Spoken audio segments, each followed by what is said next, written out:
you hear it. The cheers across Rome and soon across the world. I'm Norah O'Donnell in Rome, and you can see it too. The white smoke. Just moments ago, the cardinals of the Roman Catholic Church sending the signal from the Sistine Chapel that they have elected a Pope. Maurice, oh my gosh, I have the chills. Listen to everyone screaming. It is a goosebump moment for all time. You can feel the moment, you can feel the crowd, you can see the smoke, and you know what just happened. Oh my goodness. It took, what, a day and a half? Yes. For the cardinals, 133 of them, to elect the next Holy Father. Folks had been getting, well, a little punchy, waiting for this to happen. We're not going to know exactly who it is right away. Only the cardinals inside the Sistine Chapel know. It'll be about an hour before those balcony doors of St. Peter's Basilica finally open and the new Pope is announced to the world. And there it is. The bell is ringing. You can hear it and you can feel this moment. Oh, it is absolutely incredible. With us here, Monsignor Anthony Figueredo and Delia Gallagher, our papal contributors, and John Allen, editor of Crux News. Monsignor, the bells are starting to ring. It's amazing, isn't it? And we just saw a beautiful sign of a baby chick, and I think it's you said, Norah, it's a sign of a new creation, new life, and that's exactly what is happening in this moment. Just to tell everybody, just moments before the white smoke came up from that chimney, there was a set of seagulls and a baby chick, and I said it must be a sign of rebirth. Delia. So exciting. I mean, the crowd is really helping us here, but it is amazing to me that this is the fourth ballot. This is very fast. It happened the same with Pope Benedict. We were thinking today might be the day because also Francis was elected on the fifth ballot, but this seems to me to be the fourth ballot considering the timing. And John Allen, who do you think it is?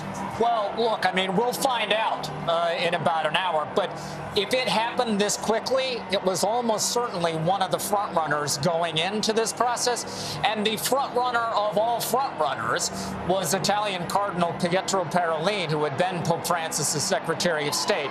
So if I were a betting man, Maurice, I would say that may be who we see wearing white before very long. It's almost as if you spoke it into existence, because each of the three of you had been predicting it would be Parolin. We still really don't know, but you feel in your gut, Delia? Well, if it was today, that means they only had about 3 or 4 ballots to do it, and it seemed to us that it would be the man with the most experience, the most kind of obvious candidate, and that is certainly the former Secretary of State, Pietro Parolin. This is one of the most exciting moments, certainly for people here in Rome. Look at people are hugging.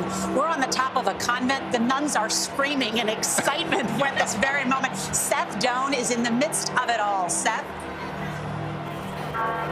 Yes, that's right. In the middle of it all, it has been fascinating. More and more people have been gathering, tens of thousands probably in the square right now. People have been saying, when is it coming? What's going to happen?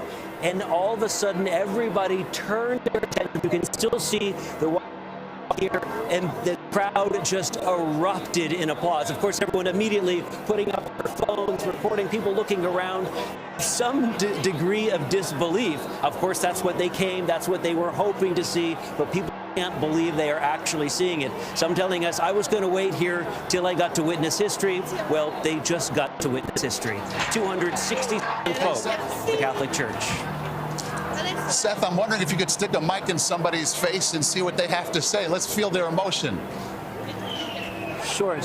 Stefano, can we just ask you for a second? Yeah, sure. How are you feeling? I know you said you were from Italy. What are you thinking? Yeah, so I took a day off to come here because I knew that Pope was going to start yesterday, so I came on purpose. And I took a day off, yeah. You took the day off to be here. What does it feel like to have a... I mean, frankly, the next time that it's going to be like 14, 15 years. I will be in my 40s, so I just wanted to be here. You wanted to be here. All right. He thinks it'll be a long time till the next Pope. We'll see who's... Oh, actually, this is an American we met earlier. If you could just stick with me. Come on in for 2 seconds. Remind me of your name. Jackie Clark.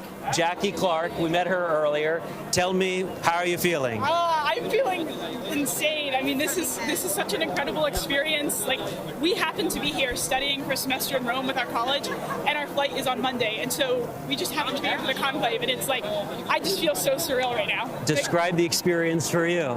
Well, I was like, when it didn't come at like 5:30, I was like, I don't know about today, and then. Yeah. and then we just heard the screams, and I was like, I looked up, I was like, oh my goodness, I can't believe this. Yeah, So it's all just right. like, That is just so excited, yeah. that is just a sampling of the excitement here in the crowd. People can't believe they've been here to witness this moment. Back to you. Fantastic, Seth. Thanks so much. I was down in the square with people who've been here, you know, all manner of entry points, vacation that extended longer because of this. People who just happen to be here, Catholics, non-Catholics, everybody just trying to feel this moment and experience the white smoke, which is just an amazing concept. And in the age when we have all this technology, we could have seen this on Instagram. They could have posted it. Instead, we're watching this ancient tradition continue. You know what you're going to see now, Maurice, is this square fill up with even more people because we have a bit of time to wait before the new Pope comes out. And so people in Rome will come running down to the square now and fill it up even more for the big event. There is now the anticipation, as Delia just mentioned, the moment that you will remember for the rest of your life if you are in the square. People, of course, running now to the square because we have not yet learned, they have not yet said, Habemus Papam, and revealed who will be the next Pope for the more than a billion Catholics worldwide. This is an amazing moment in the Catholic Church. Today happens to be the feast day of Our Lady of Pompeii, a powerful intercessor for Catholics. It's a significant day that this Pope is being elected, and in this very moment, the new Pope is being asked, do you accept your canonical election as the successor of Peter? In this very moment, the second question, by which name do you wish to be called? Clearly, he has responded in the affirmative. We hope. We expect so. Let's hope so. And then he moves into the room of tears, yes? That's right. Take us through that, John. So there is a room that is just sort of off the Sistine Chapel, which is known as the Sala delle Lacrime, the room of tears.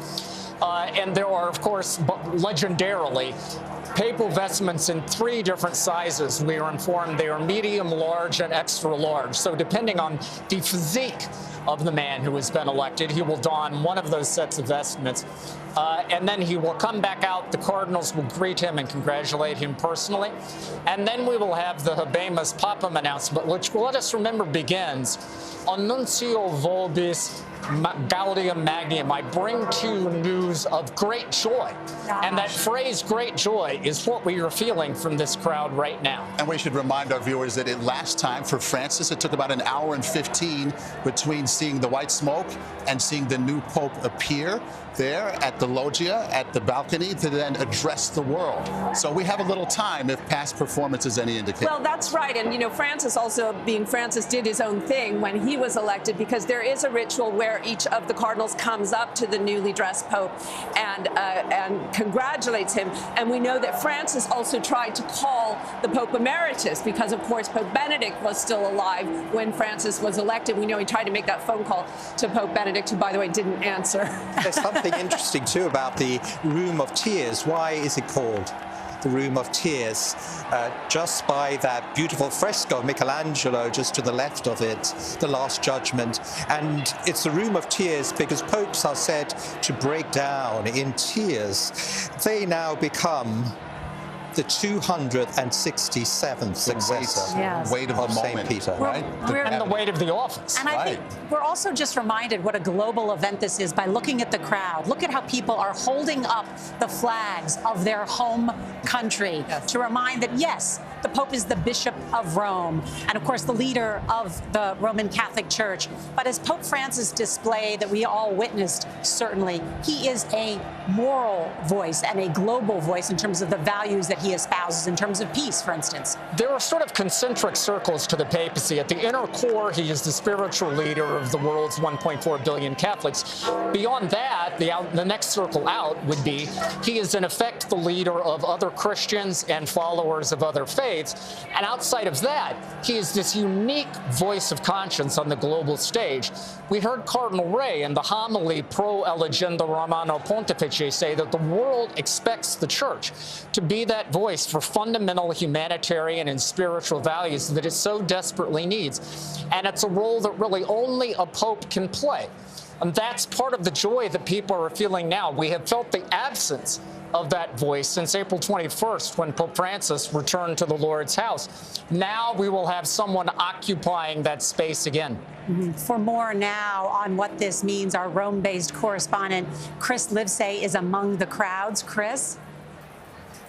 Norah, yeah, I wanted to just piggyback on what Father Figueiredo was saying about the Room of Tears, where the Pope will put on his vestments. I mean, and as the gravity of his calling sinks in. It's called the Room of Tears because so many popes have broken down and cried as they realized that their life will never be the same again. Remember when Pope Francis became the Pope, he reportedly told his fellow cardinals that he asked God to forgive them for what they had just done. And of course, it was in that fitting room, the Room of Tears as it's known, when he was probably already thinking of how he wanted to present himself to the city and to the world. And then, as we know, when he stepped out on the balcony of St. Peter's, I was there in 2013 when he shocked the world and was not wearing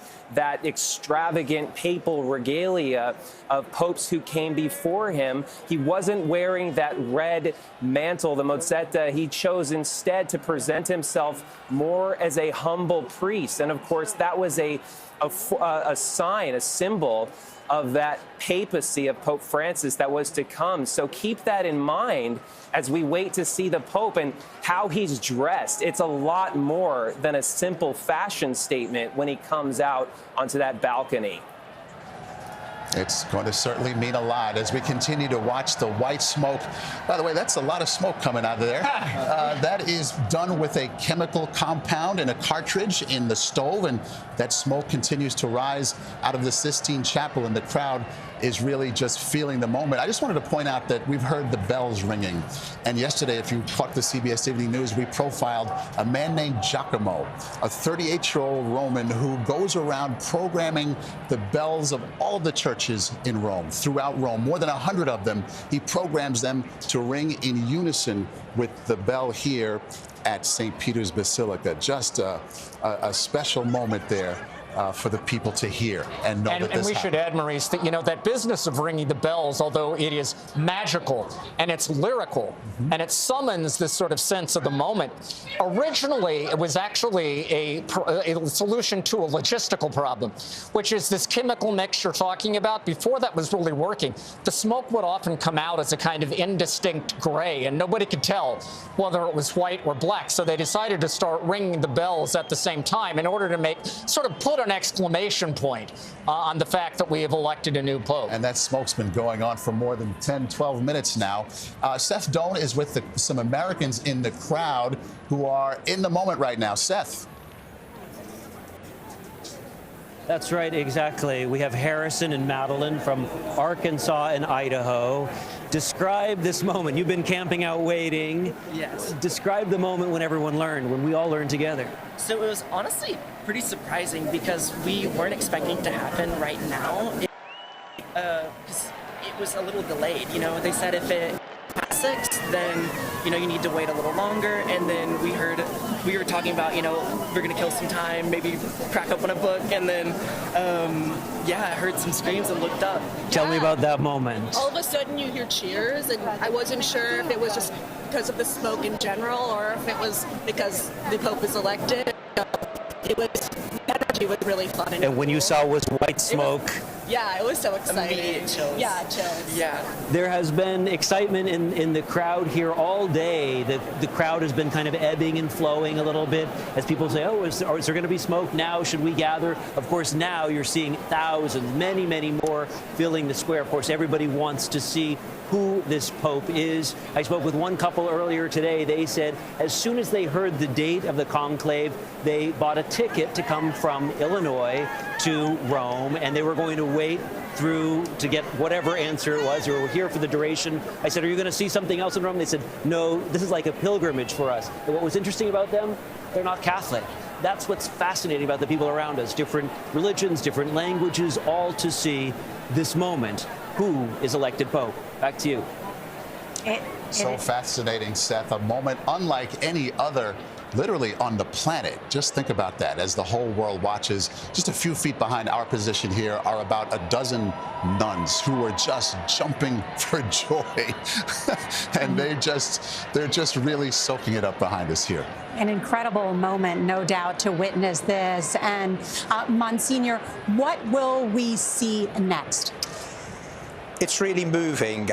What we are going to see is really the deacon, the senior deacon, cardinal. His name is Dominic Momberti, a French man, who comes onto that balcony. As John said, he's going to say in Latin, I announce to you this news of good tidings. Habemus papam, we have a pope, eminentissimo, reverendissima, and he gives us his name. And that's going to be the moment that everything's going to be revealed. And the name that this new pope chooses, just to grasp the importance of this moment, under that balcony is a sculptured image of Jesus who gives the first pope, Peter, the keys. The keys. And as soon as this new pope has already said, accipito, I accept, immediately upon that moment, he assumes full supreme power of the universal church. Just incredible. Let's go down now to Tony DeCopel, who is also in St. Peter's Square. Tony? Norah, I don't know if you can see me. A sign of just how packed things are down here is that cell signals are not easily getting through, but I want to give you some sense on the phone here at the very least of what it was like to be in the crowd the moment that smoke emerged. I can only describe it in terms of air travel, a roar almost as an engine, power, and then a real dizziness, a feeling of elation, a feeling of flight, a feeling in the crowd here like something magical had just occurred. And you can understand why in the conversations with the people I've had here. They are from all over the world. They are from far-flung places within the United States, and they are not only Catholics. There are Episcopalians, there are Lutherans, there are Methodists, there are all manner of people, even those who walked away from the church and have been brought back. Multiple people told me they're here by chance, but once they were, they felt almost a magnetic draw to be present in the square. And I asked them why, and they say the reason is because nowhere else on earth at no other time can you stand someplace where everybody around you is one. There is a universality. There is no us and them, red team, blue team, left or right, although certainly those debates will come. There is a feeling of unity and singularity that people did not realize they hungered so deeply for until the moment they were here. I met a young couple. They were here for a 4-year anniversary trip. One man was an atheist as recently as a few years ago. He personally felt called back to the church under the reign of Francis and is now here with a rosary and a crucifix, hoping to have them blessed. And then, because it is a hot Roman afternoon and the sun is coming in at a harsh angle, I will tell you of one miracle as far as my eyes can see. A man appeared in the crowd with a full beer, ice cold, did not spill a drop. The crowd parted for him. You can ponder that one back up on set. Oh, Tony, send us the pictures. We want to share that with everything. Tony DeCopel, who is witnessing these miracles. Right. I mean, St. Tony himself down there in the crowd. What an incredible moment. And we have this incredible position above St. Peter's Square here. And just to let everyone know, while there are tens of thousands inside St. Peter's Square right now, you have to go through security. And there are just lines as far as you can see as people are trying to get through the security to be inside that square tonight for when the new pope emerges in front of St. Peter's Basilica on the loggia. And when you compare this to the last two conclaves in which a pope was elected, it's a beautiful, incredibly gorgeous day. The last two times was drizzly and raining and dark even. And so there's brightness, there is light, there's this universality that Tony talked about so well. I'm wondering, Monsignor, what you're feeling in this moment today. Actually, there's some emotion. There is some emotion. We have lost a wonderful pope, Pope Francis. But I really believe that the church in this moment needs a leader. And the Pope performs this function. Whoever comes out there, the church has a father again, and that gives me great joy. It's a wonderful point that you make, and a great question, Maurice, because I know how emotional you are, because this can mean a rebirth in some ways. And while Pope Francis was so popular around the world, an inclusive Pope who moved this church forward in some ways, Delia, there was some divisions left in part because of him. And so this new Pope will tell us something about what these cardinals want to do next. Oh, absolutely. Depending on who he is, that will tell us something of what the cardinals thought the direction should go. You know, there is a lot to do and a lot of roles for a pope in the Catholic Church. Yes, there are conservative, progressive divides, but what will be interesting immediately once he steps out on the balcony, you know, often the cheers go up, but people don't always know who the Pope is. That happened with John Paul II. It happened with Bergoglio as well, with Francis. But they love him anyway, immediately. And they say, even if we know who he is, we might... I'm hearing a cheer go up. I know, I'm just double-checking he hasn't come out already. That would be fast. But they also say that the office changes the man. So we don't necessarily know, even if we say, oh, he's a conservative or he's a progressive, we don't really know what he's going to do in his pontificate. We see we've got a marching band coming through now. I'm not sure if that's the... very Italian. Can't see it. Very Italian. Vatican gendarme band. It's the Vatican. Well, the Vatican Swiss Guards the Swiss Guards are coming out behind them. Come as well, because there's a Pope. Remember, the Swiss Guards are the personal security force for the Pope. Yeah. So the fact that the Swiss Guards are now processing out means, once again, the Church has a Pope for the first time since the 21st of April. And there is someone for them to defend. And as Chris was saying earlier, when he does come out on the balcony, we will have an immediate impression by the way he is dressed and by the way he addresses the crowd. You remember that Pope Francis came out and said, brothers and sisters, good evening. And that impressed everybody because it was such informal language compared to what popes usually do. So we'll have an automatic impression, whoever he is. Everything they say, do, and wear will, in fact, have meaning and will be parsed as such, right? Absolutely. What is going on right now inside the Sistine Chapel? Okay, we've got the Room of Tears. We've got the vestments being put on. Do the cardinals get up and walk out?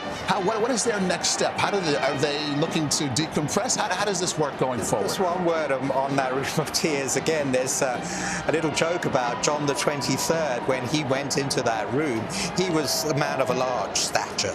And he looked at himself in the mirror and said, this man's not going to look good on TV.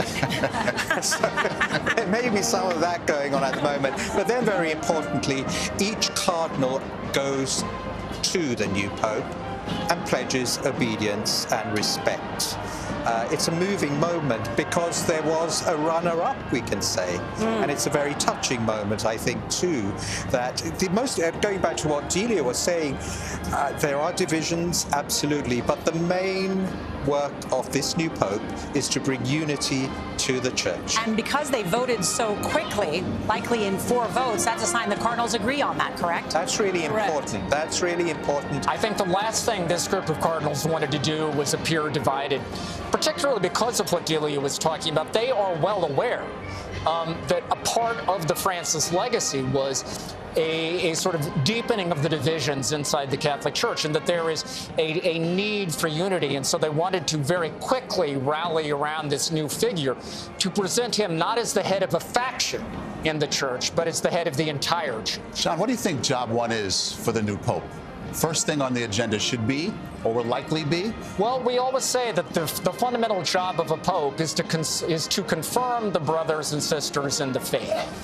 That is, to give them a sense of hope that this faith has life, that there is fire under the ashes, so to speak. And that's why we're saying that these first moments on the balcony are so absolutely critical, because it sets a tone. And if the Pope comes out, which I am quite confident he will, and is warm and joyful himself, because this is a crowd that desperately wants to fall in love with this man. Okay? So there is very little he actually has to do to win them over. And I'm sure he will do it. And speaking of that crowd, Tony DeCopel is down in the square. Tony? Norah, Thank you for coming back to me. I've got so much more to say. It's been a beautiful experience. It's hard to fight back tears. Each and every person here is feeling something, and it is an ocean of emotions. I said earlier that some of the different branches of the Christian, all Christians in a real sense, not the branch of the church, but the original trunk. And that's what I mean by that universality. And people who find themselves here by chance, they really feel it is a gift. They tell me they feel chosen for this moment. Like the work of the electors happened in there, but in some sense, they were also part of the act, the creation, the choice of this Pope. And when the smoke went up, they all yelled, "Hello, Papa!" And I can only imagine what they'll say when the Pope actually emerges out there onto the balcony. Another matter here is there are, of course, flags that people are waving, but there are also items that they want blessed. There are rosemaries, there are a crucifix, there are backpacks and T-shirts and tokens from their lives that are important for some reason. There was even a woman from Pittsburgh who had, if you're a Pittsburgh Steelers fan, the terrible towel, the yellow towel they wave at football games. She held that up and wanted a picture in front of the church. People come from all over for so many different reasons, but they all get the same thing, which is a truly magical moment in the deep streams of time and history, and it is just so beautiful. Tony DeCopel, thank you so much. Father Figueroa, is this a time for a rosary? Just asking. I think many rosaries have been said in these days. In this moment right now? Absolutely. We've been praying for a good successor to Francis. And I believe we were just talking about Our Lady Untie of Knots. Yes. Is that true, Norah? Yes. The great devotion of Pope Francis, and Our Lady has untied this knot for us. Yes. And our Chris Lipsey is inside, was inside the St. Peter's Basilica today. Went to Mass. Chris, what are your thoughts at the moment? Well, I was inside the Church of St. Mary Major. That is a papal basilica, and it happens to be where Pope Francis was buried. And what's significant about it is there was a traditional Latin Mass that took place there. This was somewhat controversial because Pope Francis was actually quite restrictive of the Latin Mass during his papacy, and it was standing room only. And this was a lot of people who told me that while the church is now celebrating and celebrating the incoming Pope, there are a lot of people in the Catholic Church who are also looking at this moment with trepidation and who will step out on that balcony. For them, traditionalists, more conservative members of the church, if they see somebody who's more closely aligned with Francis, they might be nervous about that for a variety of reasons. I mean, just picture it. There was this Latin Mass that proceeded right in front of the tomb of Pope Francis. No more visual or stronger symbol can I think of to show that there are people in the church who didn't always fall in line with his opinions, with his role as the Pope. For instance, when he commented on priests blessing gay unions and then backtracked on that, for instance, when he spoke to you, Norah, in that historic interview and said, well, I was just blessing the individuals in that union. A lot of Catholics felt confused and felt that with all of Pope Francis's many strengths, clarity was not one of them. Just days ago, I interviewed Cardinal Gerhard Müller, a sort of hero of the conservative wing of the Catholic Church, and he said what he wants to see, the person who steps out on that balcony, is somebody who can restore clarity to the Catholic Church. All right. Chris Lipsey, thank you so much. And what you are seeing now is the Swiss Guard, as well as the Vatican band down there below. And what we should note also is that 3 popes in a row now have been elected on the second day of the conclave. A remarkable set of events, meaning, of course, these cardinals move much more quickly than they have in the past, which is a sign for the Catholic Church. Want to go to Seth Doan. He is down in St. Peter's Square. And Seth, you must be seeing firsthand the crowds that are just streaming into the square to witness this moment, to see for themselves who the new Holy Father is. You're absolutely right, Norah. I just want to give you a sense of what it's like to be here right now.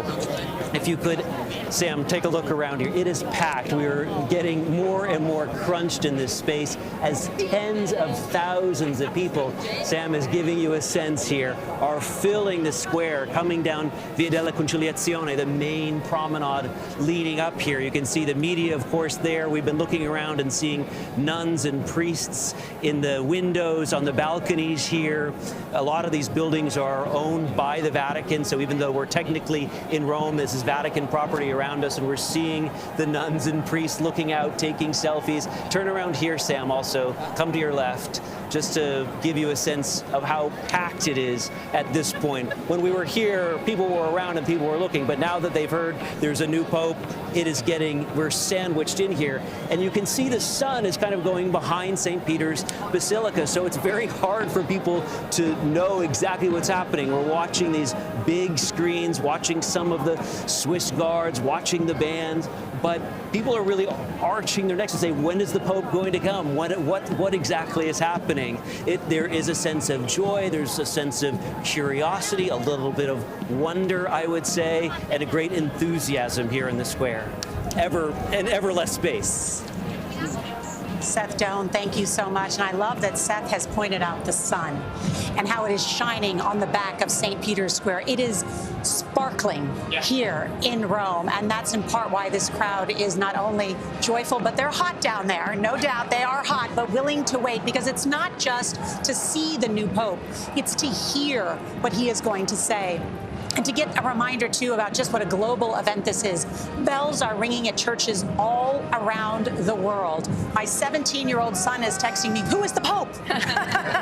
So we should talk about that. Who could be the next Pope? People want to know. What's happening right now? Well, I think the facts that the cardinals, 133 of them, the largest number in history, 2,000 years, have rallied around one figure after 4 votes is very significant. I really do believe it's one of those leading contenders, and dare I say it could well be the past Secretary of State. Obviously, we were hearing about other cardinals, Cardinal Luis Tagle from the Philippines. We were hearing about Cardinal Matteo Zuppi, the president of the Bishops' Conference. We were hearing about Cardinal Peter Erdo, more to the right. I rather suspect it is one of those leading candidates. Well, I think also with 133, if they needed to come and converge on one candidate, it might be the one that they thought had the most experience and was most known to them, which may be the Secretary of State. There's a good possibility of that. I mean, I think what is clear is that in a group of cardinal electors, again, 133, largest number in history, where all of these cardinals would say they did not know one another particularly well, to come to a consensus this quickly would suggest they did pick somebody who was a relatively known quantity, who even if they didn't know him personally, felt that he had played enough of an institutional public role that they had a sense of who the man was. People are chanting down there in the square. Can't make out exactly what they're saying, but we're looking as members of the Italian military have joined in the march, the procession into St. Peter's Square. People are still trying to make their way in and flood the square and enjoy the moment. It has been about a half hour since we saw the white smoke, which leads us to wonder what exactly is going on inside there. What are they doing? What might they be doing right now? Well, you know, Maurice, I was thinking about that because I think you should put yourself in the feet of the Pope. There's Cardinal O'Malley, down there was Archbishop of Boston. Franciscan brothers. They may well be hoping to see a Franciscan come to the loggia. That other picture is the central balcony of St. Peter's, where the Pope will step out and where we will hear the Habemus Papam. Archbishop Gallagher, who is the #2 to the Secretary of State as well. So these were non-voting cardinals and church officials who have come out as well. Also very interested to know. They don't know either. But, you know, his job sort of depends on the answer to this question. But to answer Maurice's question, one thing that the new Holy Father will do, right, is go pray by himself in the Pauline Chapel, and there is an amazing painting of Michelangelo, the last painting of his, when he was 70 years old in that chapel. It's stark. It's almost severe. St. Peter on his back on a cross. And he stares at the new Pope, and the new Pope stares at him. And St. Peter is saying to the new Pope, are you willing to lay down your life as I laid my life for the sheep? I was thinking exactly that we have all this fanfare out here, but the man who has just been elected Pope, Pope Benedict said when he heard his name, he felt like he was being led to the guillotine. It is a massive responsibility, and you can only imagine the trepidation that he has before he comes out on that balcony. As they feel the weight of the job, right? When we saw it on the cardinals' faces as they entered the conclave, the gravity, the solemnity, you could feel it as they went in there. Now just imagine that one of them is coming out with this massive job. Yes, and coming out after Francis, too. Yeah. So those are some awfully big shoes to fill, not to mention the shoes of the fishermen, referring to St. Peter. But, you know, if you think about what popular expectations of a pope are, we expect a pope to be an intellectual giant. We want him to be a global statesman playing on the global stage. We want him to be a Fortune 500 CEA. We want him to be a media rock star. And, by the way, we want him to be a living saint. Now, any one of these things is difficult to do well. You roll them all up together, it is a prescription for, as you said, a bone-crushing burden. And that's why the enormity of this moment, when it descends upon anyone who is now stepping into this role. Just think about the emotion that you must be feeling. And I think that's why that moment of prayer in the Pauline Chapel is so important, because it is a reminder, yes, I have assumed this enormous burden, but ultimately, I'm not in this alone. I have St. Peter to intercede for me, and I ultimately have God to rely on. You know, we talked earlier about Pope John the 23rd.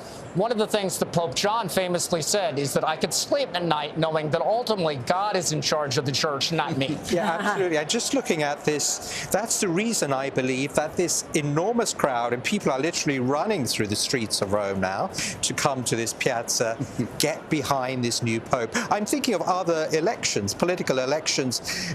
There's joy, but there's also an enormous amount of sadness. Yes. There's an enormous amount of bitterness. That's not happening here. And talking about running into, let's go down now to Tony DeCopel, who is in St. Peter's Square, who is running into people in St. Peter's Square that he has met in the past couple days while doing reporting. Tony? It's an amazing thing. I've got two quick notes, one on connections and the other on change. When it comes to connections, we're in a crowd of thousands, tens of thousands. And over the last 2 days, we've talked to dozens of people. In the last few moments, we have run into not one, not two, but three different people from our journey. One in particular, John Swerk from Pittsburgh, Pennsylvania, as I recall, is here for a conference of tattoo artists. He ran into us, asked if we thought he should go here. He said he changed his plans, left the conference, turned around to be here. He thanked us for that reminder and that reconnection to his faith. That was an amazing moment. And then when it comes to change, wandering around here the last few days, you see the travel on people's faces, the long journeys, the expensive flights, the $900 Airbnbs because everybody jacked up the price, the hot sun, the tough weather, the colder night last night. In an instant, when that smoke came out, all of that fell away. The burden of the journey, the burden of the travel lifted. And that also feels like what contributes to the sense of elation, almost a floating feeling here in the crowd of thousands.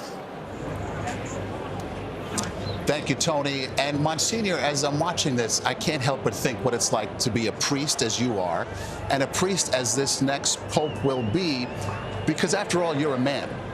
You're a human. But there are expectations placed upon you that are greater than anything else anybody else has to deal with. I know that's what you signed up for, and I know that's what this cardinal who's about to be elevated has signed up for, but can you give us a peek inside what that's like? Yeah, you're almost giving me the shivers. Because effectively, the new Holy Father is our boss. But even before being a boss, he is our father. So we do look to the Holy Father for direction in our priesthood. We look for encouragement.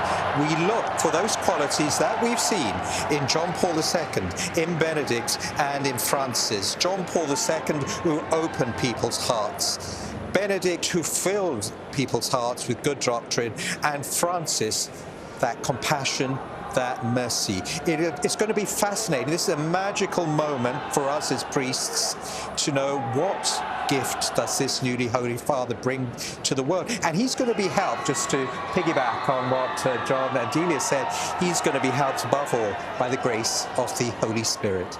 Beautifully said, beautifully said. Seth Doane is down there with the crowd and talking to people. Seth? That's right, ever less space to speak with people, but I'm here with Jude Wassel from Massachusetts. Describe this moment, this feeling when you looked up and saw white smoke. Yeah, I mean, it's absolutely crazy. I was just down the square a little bit, and we started running up as soon as we heard that there was white smoke, and everyone was cheering. So just a lot of anticipation, and you can feel the excitement.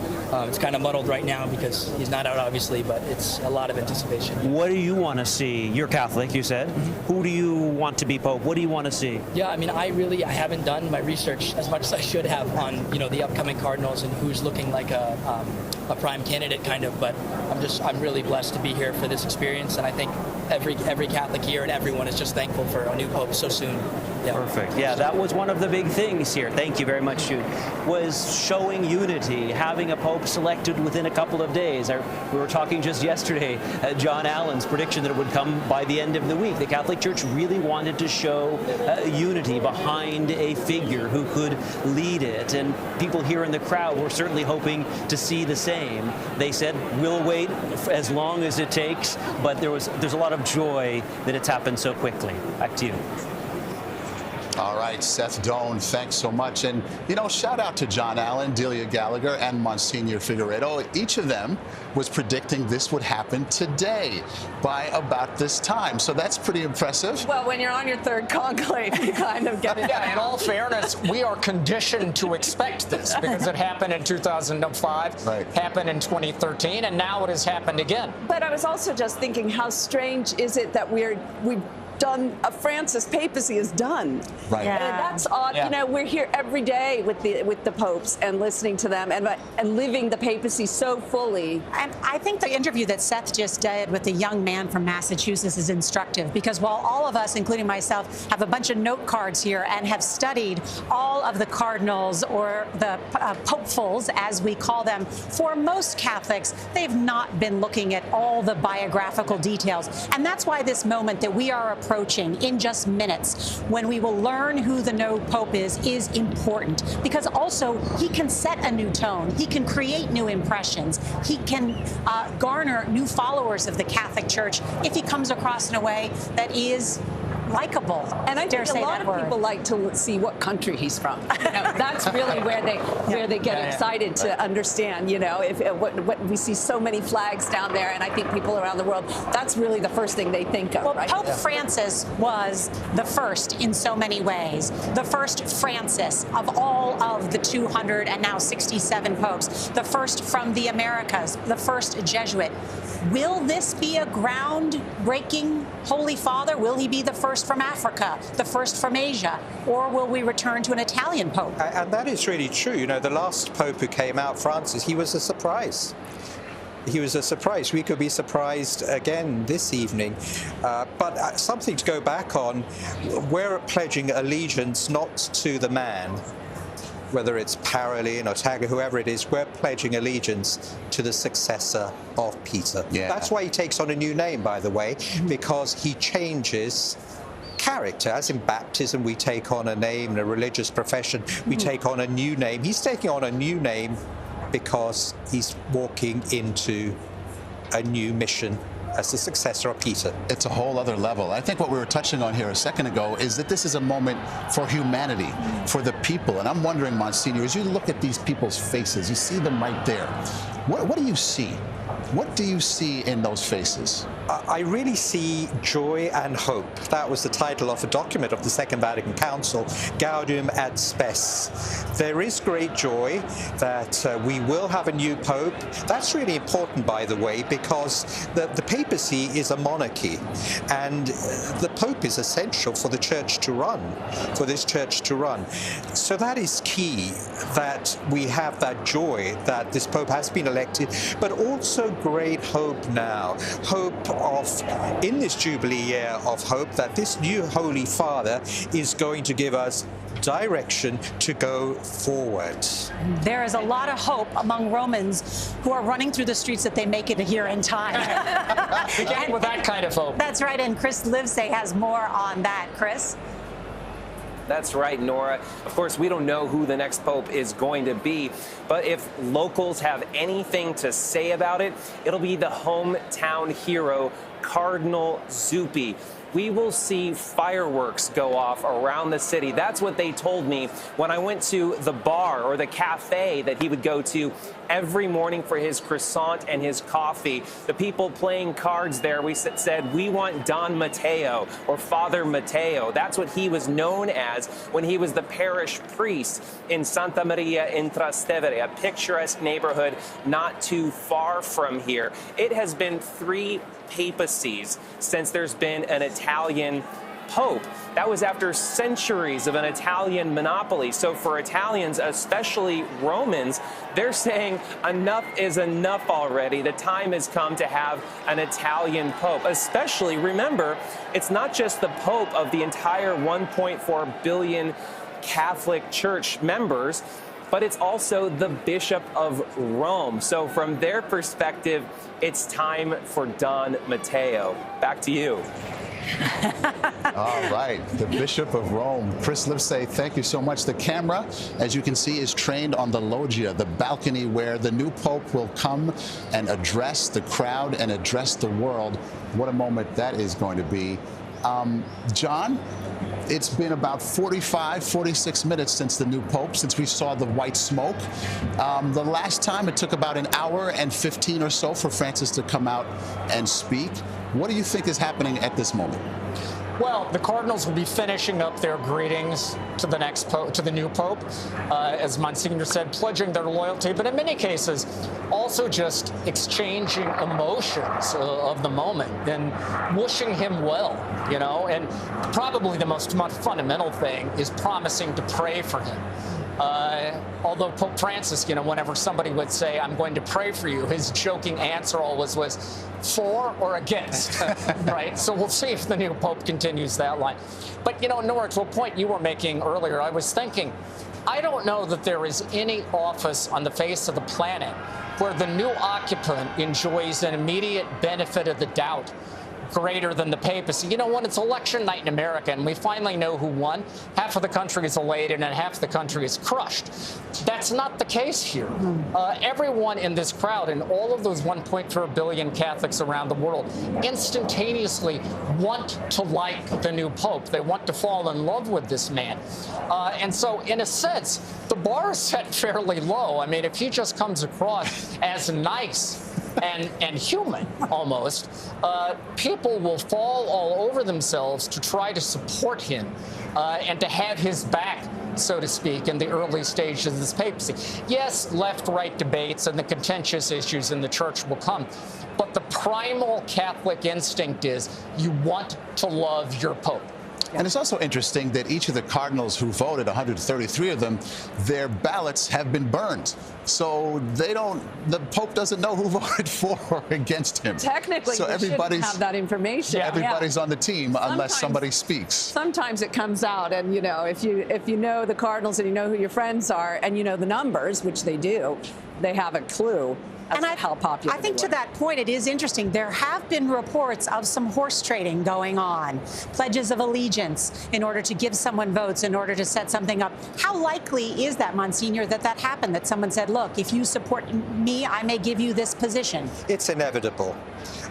it's inevitable because there is a need to rally behind one candidate. It happened with Pope Benedict, it happened with Pope Francis, and so I really do believe something of that happened today. Certainly, the Pope who's going to come to us, he went forward, but he needed that threshold of 89 votes. That's quite large. Two-thirds. Two-thirds. And certainly one of the other cardinals who was perhaps behind him, the word is perhaps he asked his supporters to give those votes to the Pope, who will come out on that balcony, isn't it wonderful, in just a few minutes' time. John, what do you just think? To fill out what the Monsignor is not saying, because of course he is a man of the cloth, is there have been reports that if the Secretary of State Parolin is the next Pope, that perhaps there was an agreement that was made with Cardinal Tagle of the Philippines. We don't know if that's true, but I am sharing what some of the rumors were surrounding this, if there were such horse trading and alliance that went on to move this quickly. Are you saying there's politics inside this? And you joke, but there are some people who will be very scandalized to hear that kind of thing because, the traditional Catholic belief is that the conclave unfolds under the guidance of the Holy Spirit. And so some people expect this to be a very pious exercise. But, as the famous medieval Catholic theologian Thomas Aquinas reminded us, grace builds on nature. It doesn't cancel it out. What that means is the fact that there's a spiritual dimension to this process doesn't make it any less human, and therefore doesn't make it any less political. If you're going to get to a two-thirds vote and you're going to do it in 4 ballots, there had to be some kind of sausage grinding going on behind the scenes. Politics, after all, there are people involved, right? This is the world's oldest democratic exercise, and where there is democracy, my friend, there are politics.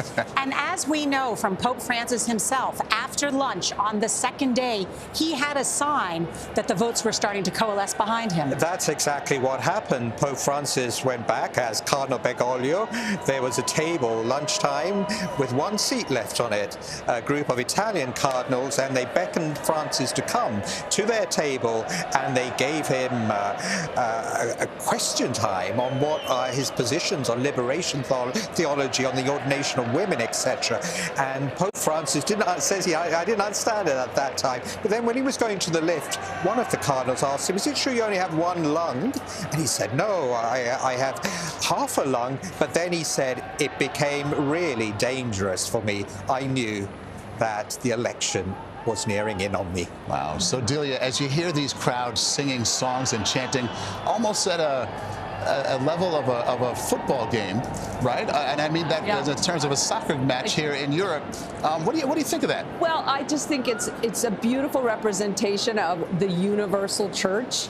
That's what Catholic means.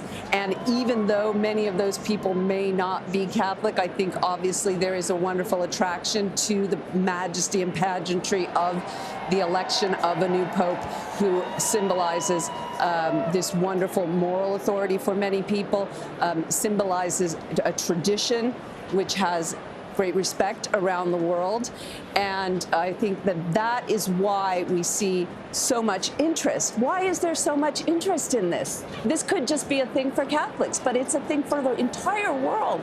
And we said that before. Even secular people are interested to know who the Pope is. And part of that is because he does stand as a moral authority in fact, in the world. The first address that he will give on this balcony is called the Urbi et Orbi, which means to this city of Rome, I'm the Bishop of Rome, but to the entire world as well. It is 7 p.m. here in Rome, 1 p.m. in the East, and it was just about an hour ago that white smoke billowed from the Sistine Chapel chimney, alerting the world that a new pope was elected. We witnessed it. Oh my gosh, the crowd went wild. Electric moment. It really was. Unlike the nuns right over here were screaming. It was just incredible, a moment people will never forget. The new pontiff will appear. That will happen shortly on the balcony of St. Peter's Basilica. All eyes are trained on that balcony. It was the unbelievable moment. We're going to show it to you here. The crowd realized there was a new leader of the Roman Catholic Church. Listen.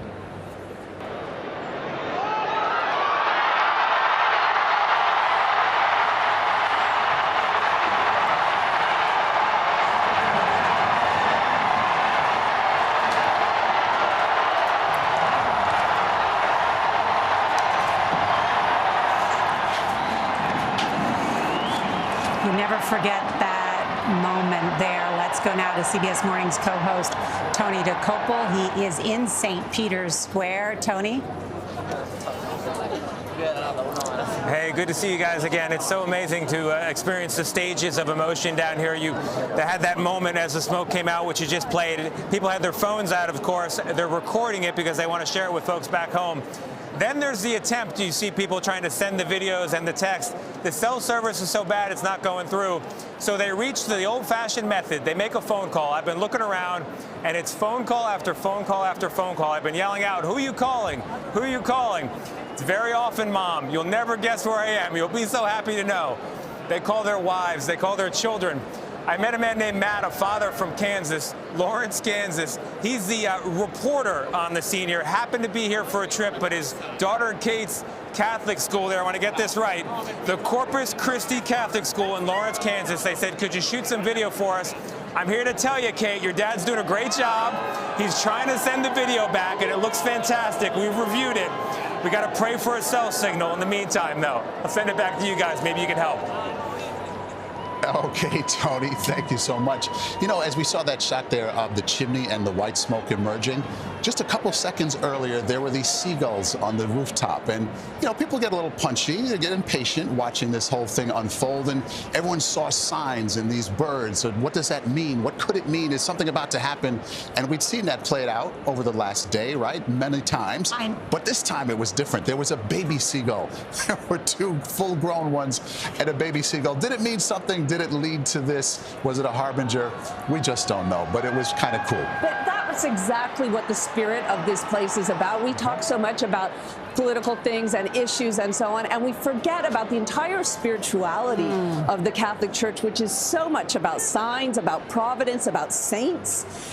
You know, so that is a massive part of what draws people to this place, and a huge part of what the Pope represents for the Catholic Church. And I was watching those seagulls. I call them the holy seagulls. But it was beautiful because a little chick was feeding from the mother. And that's a powerful symbol, because Jesus asked Peter, the first pope, "Feed my sheep." Is there a greater symbol, a greater sign than that was given just as that smoke? What we have here is a parable writing itself live on television for all the world to see. How about that for a moment? Yes, and that will be one of the discussions, no doubt, about whether this new Holy Father will have a pastoral approach that has been similar to Pope Francis. Was praised that Pope Francis really did reach out to the peripheries in an attempt to put the focus back on the poor and the marginalized. Yeah. Now, of course, to be fair, we have to accept the fact that there is not going to be another Pope Francis. Even if this Pope steps out and we learn he's taken the name Francis II, that doesn't mean he's going to be a photocopy of the man who came before. Each pope brings his own personality. Cardinal Roulette. There we see Cardinal Roulette. Cardinal Casper. Yeah. Yes. Archbishop of Quebec City in Canada, and then head of the Vatican's Congregation for Bishops. And we see flags from all over the world. All over the world. And in the crowd is our Seth Doan one more time. Seth, what do you have? Don't move. I'm just in the middle of this crowd here. It's getting ever tighter, as you can tell. Tens of thousands of people are packed. And it's interesting to hear why so many people are here for so many different reasons, from so many different countries. We're seeing people leaning out of windows, leaning out of balconies. And I'm struck by how many times, living here in Rome for so many years, how many times I've walked through the square and different holidays, and Easter, at Christmas when the Christmas tree was up, at night, late at night when there was no one there. And then, of course, just after the death of Pope Francis, how much the mood, the energy really changes and really reflects what's happening. I was just speaking with some young women from Italy behind me, and I said, "How are you feeling?" She said, "Well, actually a little anxious." She said, "I'm wondering who it will be. I wonder what direction the church might take." So there is such a range of emotions here. I'm also thinking about all the people who said they would come here the instant they heard. A Syrian refugee who credits his life here in Italy to the open policies of Pope Francis and really welcomes welcoming migrants. He said, as soon as I hear that there is a new pope, I'm going to come and see who it is. Of course, that's the question on everyone's mind. Everyone now, as that sun sets behind St. Peter's Basilica, and it's a little bit harder to see from our vantage point, the big question is, who will it be? That is the question. Yes. Thank you so much, Seth. As we look at the loggia right there, that is the balcony. It has been an hour since we saw the white smoke. And so that's about the time frame in which Pope Francis appeared, maybe an hour, hour 15. We're right in that window. So it could happen at any moment here. We are ready and standing by, and so is the crowd. You can hear them. Maurice, it was exactly at this time, in fact, 7:07, that Pope Francis came out on that balcony. Wow, just incredible. And we saw just a glimpse, Sister Raffaele, and I think it's important to note who she is, one of the highest ranking women at the Vatican. And that really is something that Francis did. We should not really forget. He named women to top positions here at the Vatican. And often when asked, why did you name women? He would say they do things much better. Yes. He said that in his final week before he died. When he went to that prison to wash the feet of the prisoners, he talked about the role and the importance of women. Chris Livesay has followed this Pope as our Rome-based correspondent so closely. Chris? That's right, Nora. You know, when you look into the sea of people waving flags from all corners of the world, it's a reflection not just of the universal church, but of the papacy of Francis. He was really the Pope of the peripheries, and he didn't just go to far-flung places. He made new cardinals when he went there. So that periphery could now make its way into St. Peter's. We might see an even more diverse pope than we've seen in a very long time. Remember, John Paul II, with his papacy, kind of blew open that Italian monopoly that had reigned for centuries. And then with Pope Francis, he blew open that European monopoly that had been there even longer. And now there's really an openness, the sense that the next pope could come from places like Africa or Asia, both continents that had very strong popefuls or candidates, contenders for the papacy. As we all watch that balcony, there's a real tapestry of personalities and nationalities that could come out and be our next pope. Okay, Chris, thank you. And as we watch these images, I'm thinking of some of the pilgrims I've met over the past few days. We had a woman we talked with named Liz from Houston. She was supposed to be here at 7 a.m. yesterday, landed instead at 7 a.m. today, had to spend 12 hours on the ground in Newark because of plane issues. She fought through it, spent a night in a hotel, and made it here, and was so excited. She was here in time to see the black smoke, and she was so just popping with excitement as if she had just had an espresso. And so I only hope she's down there right now. I just want to speak to her, give her a hug, quite frankly, because she was so into this moment and how much it means to her. And I just extrapolate that out. This is tens of thousands of people feeling basically the same way right now. Yeah. Absolutely right. I mean, that experience, you multiply it by 1,000 times, by 10,000 times, and in a virtual sense, by millions of times all around the world. That's what the world is feeling right now. Again, to the point that we've all been making since the beginning, the papacy is an absolutely unique institution on the global stage that is invested with the hopes and dreams and also the fears and the anxieties, not just of the Catholic Church, but in a sense of the whole world. And to a lot of people, the world may seem to be on fire with wars, you know, in the Middle East and in Pakistan and India and, you know, Ukraine and parts of Africa and on and on and on. And there's a need for hope, right? Yeah. What does the Pope have to say to the people to make them feel better?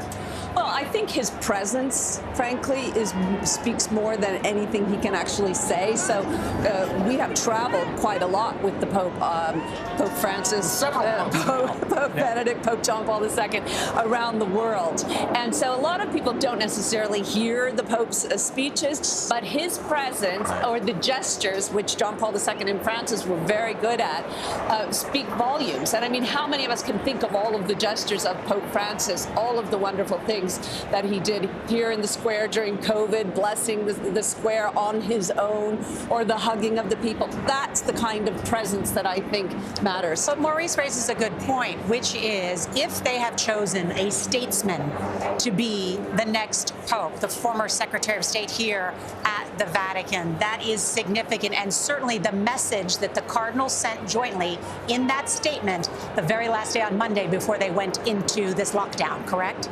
Yeah, absolutely. But I think the fact that, for instance, should it be Cardinal Parolin, and of course we don't know that. Yes. And I want to put an exclamation point on that because we have to leave open the possibility of surprise. But should it be Cardinal Parolin? Sure. Here we go.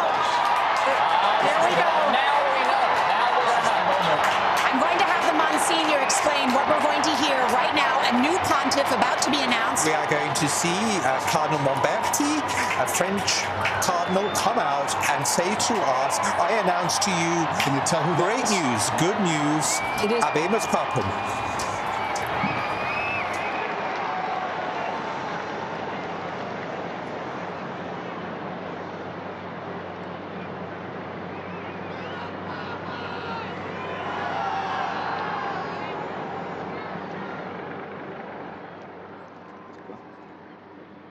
Annuncio vobis gaudium magnum.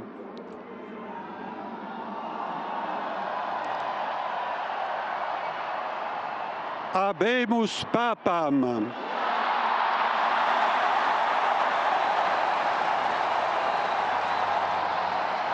Eminentissimum, ac reverendissimum Dominum, Dominum Robertum Franciscum, Sancte Romane Ecclesiae, Cardinalem Prevost,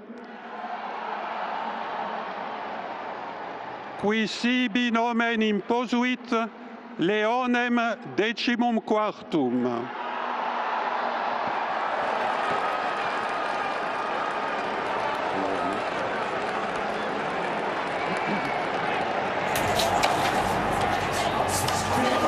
This is stunning. It is an American Monsignor.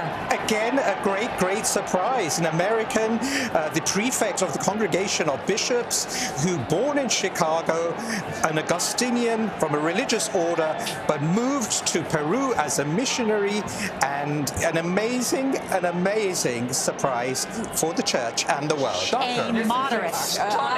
Stunning moment, because of course it used to be said for 2 centuries that the idea of an American pope is unthinkable, and here we have an American successor of Peter.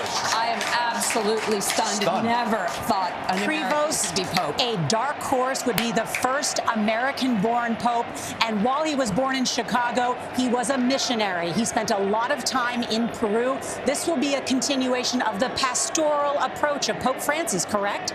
Absolutely. I mean, we will see what he brings to it. But first of all, I can't believe we have an American pope. That is just amazing. Right. Yeah. The likelihood of that was near zero as far as everybody was concerned. Now, to be fair, I mean, there was a good deal of chatter around Cardinal Prevost, now Papa Prevost, in the run-up to all of this. But of course, you're right. For a long time, the idea was you could never have an American pope because you can't have a superpower pope. But, you know, the world has changed in the 21st century. America is no longer the world's lone superpower, and these cardinals don't really care about nationality anyway. He also knows many of these bishops really well. Exactly, because he has worked here at the Office of Bishops. That is a vital point. He has pastoral experience in Peru, and he has worked here at the Vatican. That has surely been very decisive. So the imagery of all those cardinals there, smiling and looking. Well, I can see Cardinal World there. World, formerly the Archbishop of Washington. You've got to figure he's an excited man right now. Oh, I think the American cardinals must just be thrilled. Yes. Well, so he has a worldwide sort of point of view. As we said, he did a mission in Peru. He served as the head of the Vatican's very powerful dicastery for bishops under Francis for the past 2 years. What does that mean? What did he do?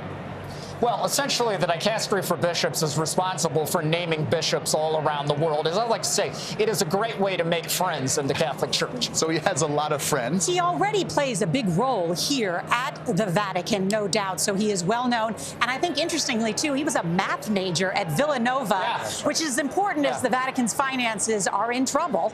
Oh, he has got quite a number of good things about him. He is also an Augustinian priest. Which means? Which is an order, and we were just saying today is one of their special feast Our Lady days. of Grace. And John and I were saying earlier, well, maybe that's a sign. He also studied here at the Angelicum, a Dominican university, so he has quite a number of boxes ticked in that. And John, you describe him as someone who could put a positive face on the church. What do you mean?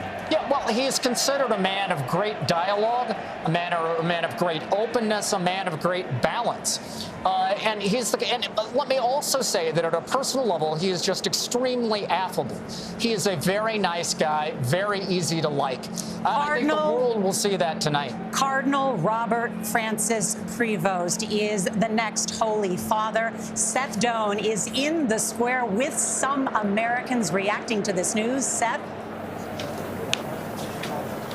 Let me tell you, Norah, we were all looking toward that balcony. The crowd, it's like everyone raised 2 feet as we were starting to hear. And then when we heard the name, people looked around and said, an American Pope, an American Pope. And I looked out of my corner of my eye and saw these 3 Americans saying, is it an American Pope? Oh, what are you thinking? Never thought I would have seen the day that there would be an American Pope. Yeah, especially now. What do you mean? Expecting this. I wasn't expecting it at all. Like, I left work early. I mean, don't tell my boss, but I'm glad I did. What does it mean to you as Americans to have an American Pope? What do you think it means? What do you hope it means? I mean, it's great. I mean, we're feeling very patriotic. But I think we're still processing. I know, it's still, like, it's so fresh. I mean, I just really hope that, like, this American Pope, he can, keep the train on the tracks rolling that Francesco did. The previous Pope, keep the church moving in the same direction. That's what I hope. It makes people proud. If I can summarize it, even there was a gentleman from Paraguay who was standing next to me. His mouth dropped. He said, an American Pope. That is the feeling here. Surprise, shock, excitement, hope. The mix of emotions continues as their space decreases. The emotions increase. Back to you. It's a tribute to Leo. Oh, man. Seth, thank you so much. Pope Leo XIV. That is the name.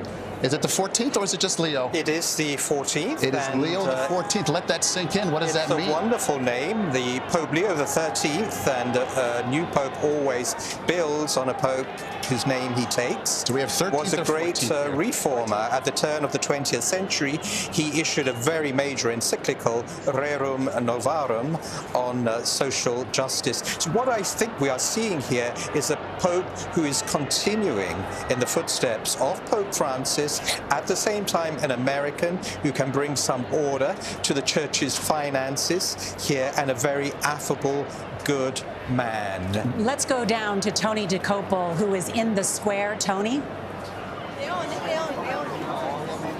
Norah, I am an American, Chicago-born. It's a famous line in American literature, a Saul Bellow novel. It could now apparently be the beginning of a memoir for the next pope. That news that an American-born pope will soon appear on that balcony has spread through this crowd with a mix of bewilderment, excitement, shock, joy. It has been a marvel to see. The phones were out, of course, in our modern age, to take in the moment of the announcement, this great joy we have a pope. Immediately afterward, the heads were down as people Googled the name. Who is this person? Where did he come from? American, or is there something else? And of course, there is something else. I would characterize the condition of the crowd here at the moment as still processing, as I send it back to you. Yes. All right, Tony, thank you so much. As we let this sink in, that Pope Leo XIV, an American, Robert Prevost, Cardinal originally from Chicago, is now the Holy Father. The last thing we were expecting. United States, really? And it's actually happened. So we try to absorb that. Let's bring in our panel here. John, what do we think we're going to expect from Leo XIV, the American? Well, first of all, I have to say I am still dealing with a personal degree of shock here. because I've been covering the Vatican for almost 30 years, but I can tell you this is an absolute first. The new Pope has eaten dinner in my house. My wife and I actually had him to dinner a few months ago. It was a delightful evening, but I can tell you it's taken on a whole new luster now. Right? Does that make you holier or less so? I think it makes me lucky. Yeah. But listen, to your point, what I think people are going to see in Pope Leo XIV, and it's going to take me a minute to get over calling him Cardinal Prevost, but in any event, I think what people are going to see is a man of great warmth, great accessibility, and a man who I think what he's going to want to do is reach out and kind of gather this crowd and, in a virtual sense, gather the whole world into his arms. And as I said, at a personal level, what I can tell you is that you'll never meet a nicer guy. Wow. Now, let us be clear. There will be debates and there will be question marks about this Pope. For instance, some advocates on behalf of survivors of clerical sexual abuse have raised questions about aspects of Cardinal Prevost's record, both when he was the superior of the Augustinians and also when he was in Peru. That's going to have to be unpacked in the days to come. And there will be other question marks that present themselves. But all that said, my prediction is that when we see the new Pope step out on the balcony here in a few moments, most people are going to like what they see. What about him personally? What's he like? Look, well, now you're about to find out. Oh, my gosh.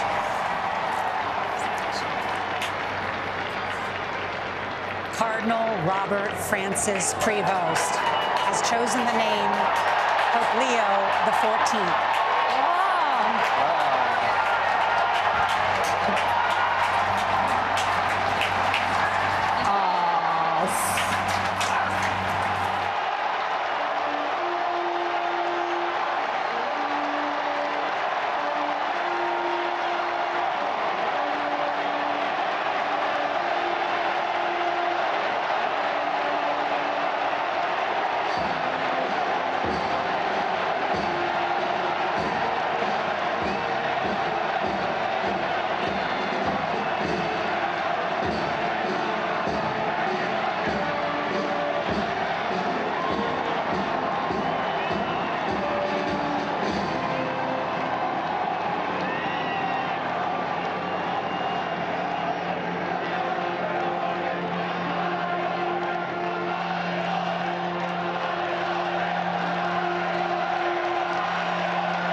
La pace sia con tutti voi.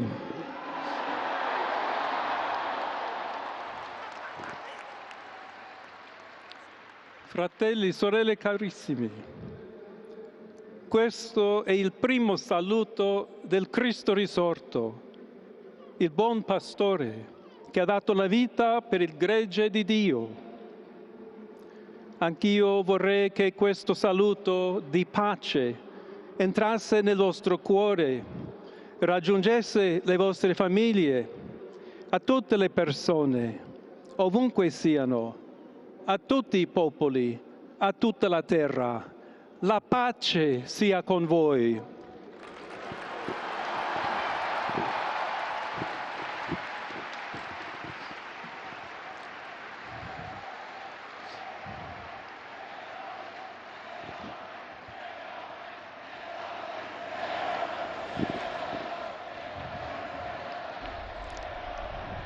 We're just hearing the first words of Pope Leo XIV. As he continues, we'll provide a summary here in just a moment as we listen to his words. Questa è la pace di Cristo risorto, una pace disarmata e una pace disarmante, umile e perseverante. Proviene da Dio. It comes from God. Dio che ci ama tutti. God who loves all of us incondizionalmente. without any limits and conditions. Ancora conserviamo nei nostri orecchi quella voce debole ma sempre And we still have coraggiosa the sound in our ears of the weak voice of Pope Francis, who is blessing Rome here. We have that fresh in our minds and our hearts.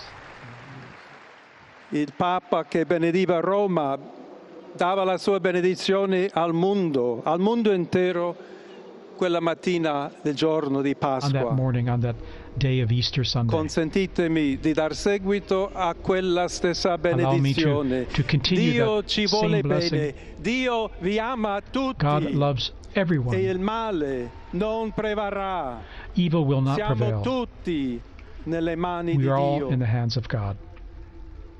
Pertanto, senza paura, So without fear, uniti, united, mano nella mano con Dio hand in e hand, tra di noi, with God and among ourselves, andiamo avanti. we go forward. Siamo discepoli di Cristo. We are disciples of Christ. Cristo ci precede. Christ goes before us. Il mondo ha bisogno della sua luce. The world needs his light.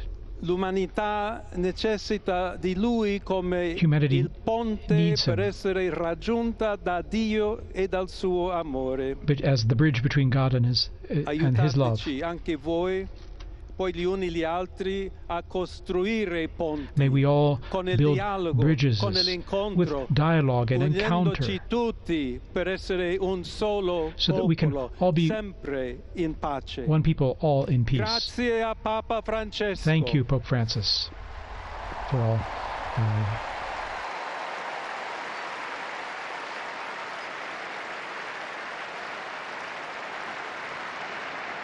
Voglio ringraziare anche tutti i confratelli I'd like cardinali to also che thank my brother hanno cardinals scelto me who chose per essere me to successore di be the Pietro, successor of di Peter camminare insieme a voi and to come Chiesa walk along unita, with you, cercando sempre la pace, la giustizia, searching all together for cercando peace and sempre justice, lavorare come uomini and working e donne together, fedeli a Gesù men and women Cristo, faithful senza to Christ, paura, without fear, per proclamare il Vangelo, to proclaim the per gospel, essere missionari. to be missionaries.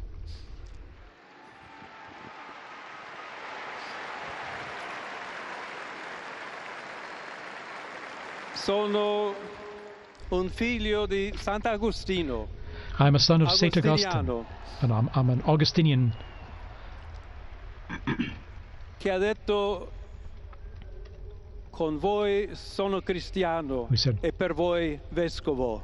with you I am a Christian, and for you I am a bishop. Tutti camminare So insieme may we all verso quella walk patria together towards that, la quale Dio ci ha preparato. to the place that God has prepared for us. Alla Chiesa To the Church di Roma, of Rome, un saluto speciale. a special greeting as Bishop of Rome.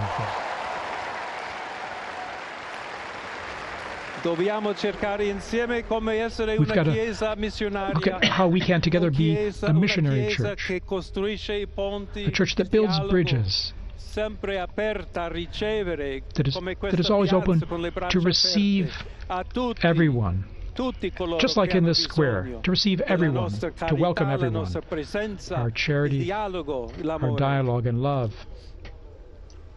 Y se me permiten también una palabra, un saludo. And now, a greeting in Spanish. Please allow me. A todos aquellos, y en modo particular a mi querida diócesis de Chiclayo en el Perú. But especially to the people of my diocese of Chiclayo in Peru, donde un pueblo fiel ha acompañado a su obispo, ha compartido su fe y ha dado tanto para where we had seguir such faithful people accompanying the bishop, and we had such faithful people helping the bishop. Sorelle di Roma, d'Italia, di tutto il mondo, all of you, vogliamo essere the people of Rome and of Italy, sinodale, una chiesa che cammina, una chiesa che we need to be a synodal church, a church that's a pilgrim, that shows charity always, and especially is charitable to those who are suffering.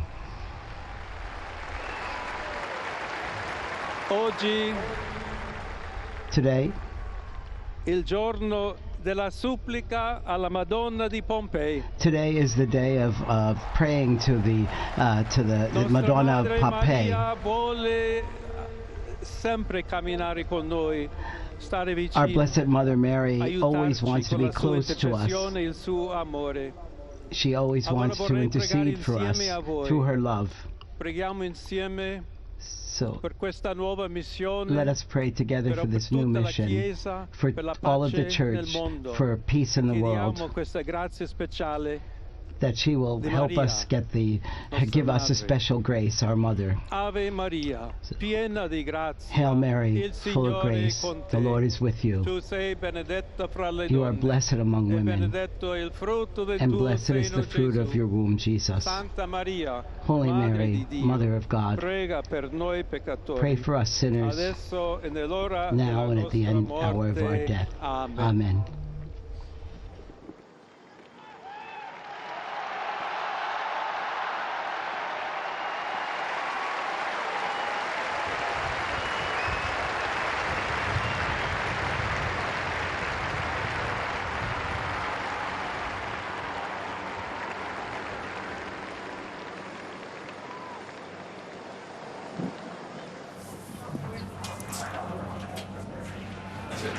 And we have just heard from Pope Leo XIV. And there's more.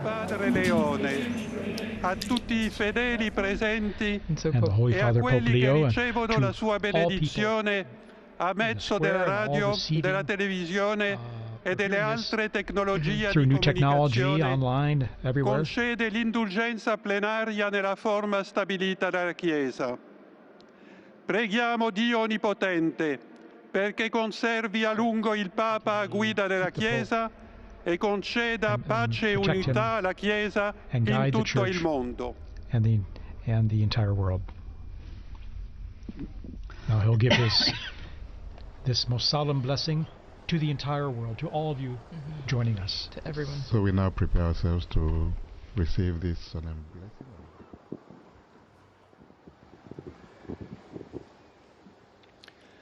Sancti Apostoli Petrus et Paulus, de quorum potestate et auctoritate confidimus. So, ipsi intercedant pro nobis ad Dominum. The holy apostles Peter and Paul. Precibus et meritis Beate Mariae semper Virginis. And we also pray to the Blessed Mary, Beate Ioannis Baptiste, to Sanctorum Apostolorum Petri et Pauli et Omnium Sanctorum.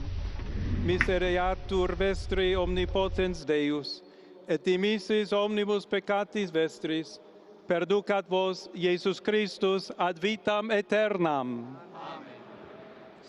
indulgentiam, absolutionem, et remissionem omnium peccatorum vestrorum, spatium vere et fructuose penitentiae, cor semper penitens, et emendationem vitae, gratiam et consolationem Sancti Spiritus, et finalem perseverantiam in bonis operibus tribuat vobis omnipotens et misericors Dominus. Amen. Et benedictio Dei omnipotentis, Patris et Filii et Spiritus Sancti descendat super vos et maniat semper.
This is a stunning moment here in Rome as Robert Francis Prevost has been elected the 267th Pope of the Roman Catholic Church, and he has taken the name Pope Leo XIV, becoming the first Pope ever from the United States and defying the conventional wisdom that he would be elected. It's important to note he is also a dual citizen of Peru. This is a missionary. This is a parish priest. This is a teacher who speaks 5 languages and also happens to read Latin and German. But this will be seen as a continuation of Pope Francis. Right, Monsignor Figueiredo? The Holy Spirit always gives us the Pope that we need at this particular moment of time. And what we've just heard from Pope Leo XIV, just grasp at the first American Pope in history, are the words of peace, of building bridges, dialogue, going out to those who are suffering, a church that is missionary. It also struck me that he mentioned Pope Francis several times. We are certainly going to see continuity from this North American Pope who lived also in South America. An amazing It most certainly feels that way. A moment for humanity, a moment for the Catholic Church, a moment for everybody assembled here. The new Pope thrilling the crowd, showing off his language skills as he disappears there inside the balcony, using Italian, Spanish, Latin, very fluently, very easily, very comfortably. He said a lot of things. He said, may we build bridges. He said, thank you to Pope Francis a number of times. He talked about working together towards the path that God has prepared for us to revive everyone, to receive everyone, to welcome everyone, rather. Evil will not prevail. He spoke words that sounded very much like they came from Pope Francis. I think this is certainly the case. He's obviously got to carry on with all that was good about Pope Francis's papacy. If we remember the cardinal speaking before the election that they wanted maybe some unity, some stability, those were words that we heard.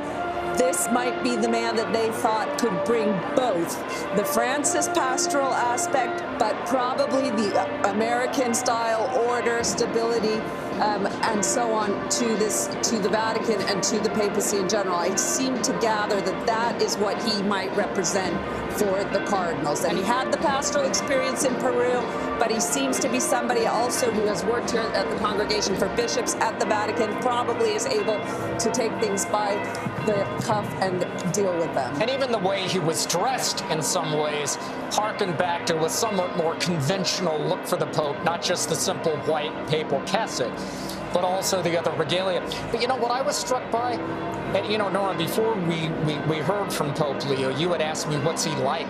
I mean, I think you just saw the man I know standing on that balcony. For one thing, that was an incredibly articulate, thoughtful, and relatively, by the standards of these things, lengthy papal reflection, which he only had a few fleeting moments to pound out before he stepped out onto that balcony.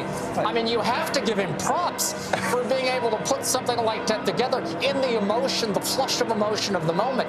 And I think that's also an insight into the kind of man Pope Leo XIV is. A man of great heart, but also great intellect. And I think we're going to see that play out in the days, months, and years to come. We should note he is 69 years old, born in Chicago, Illinois, but spent a great deal of his time in Peru as a missionary, as a parish priest. And as Maurice mentioned in his remarks, he said, God loves everyone, a God who loves all of us. That also was a nod to Francis, whose famous phrase, todos, todos, todos. The church is for everyone. Again, this outreach that is, they are so insistent on making sure everyone knows.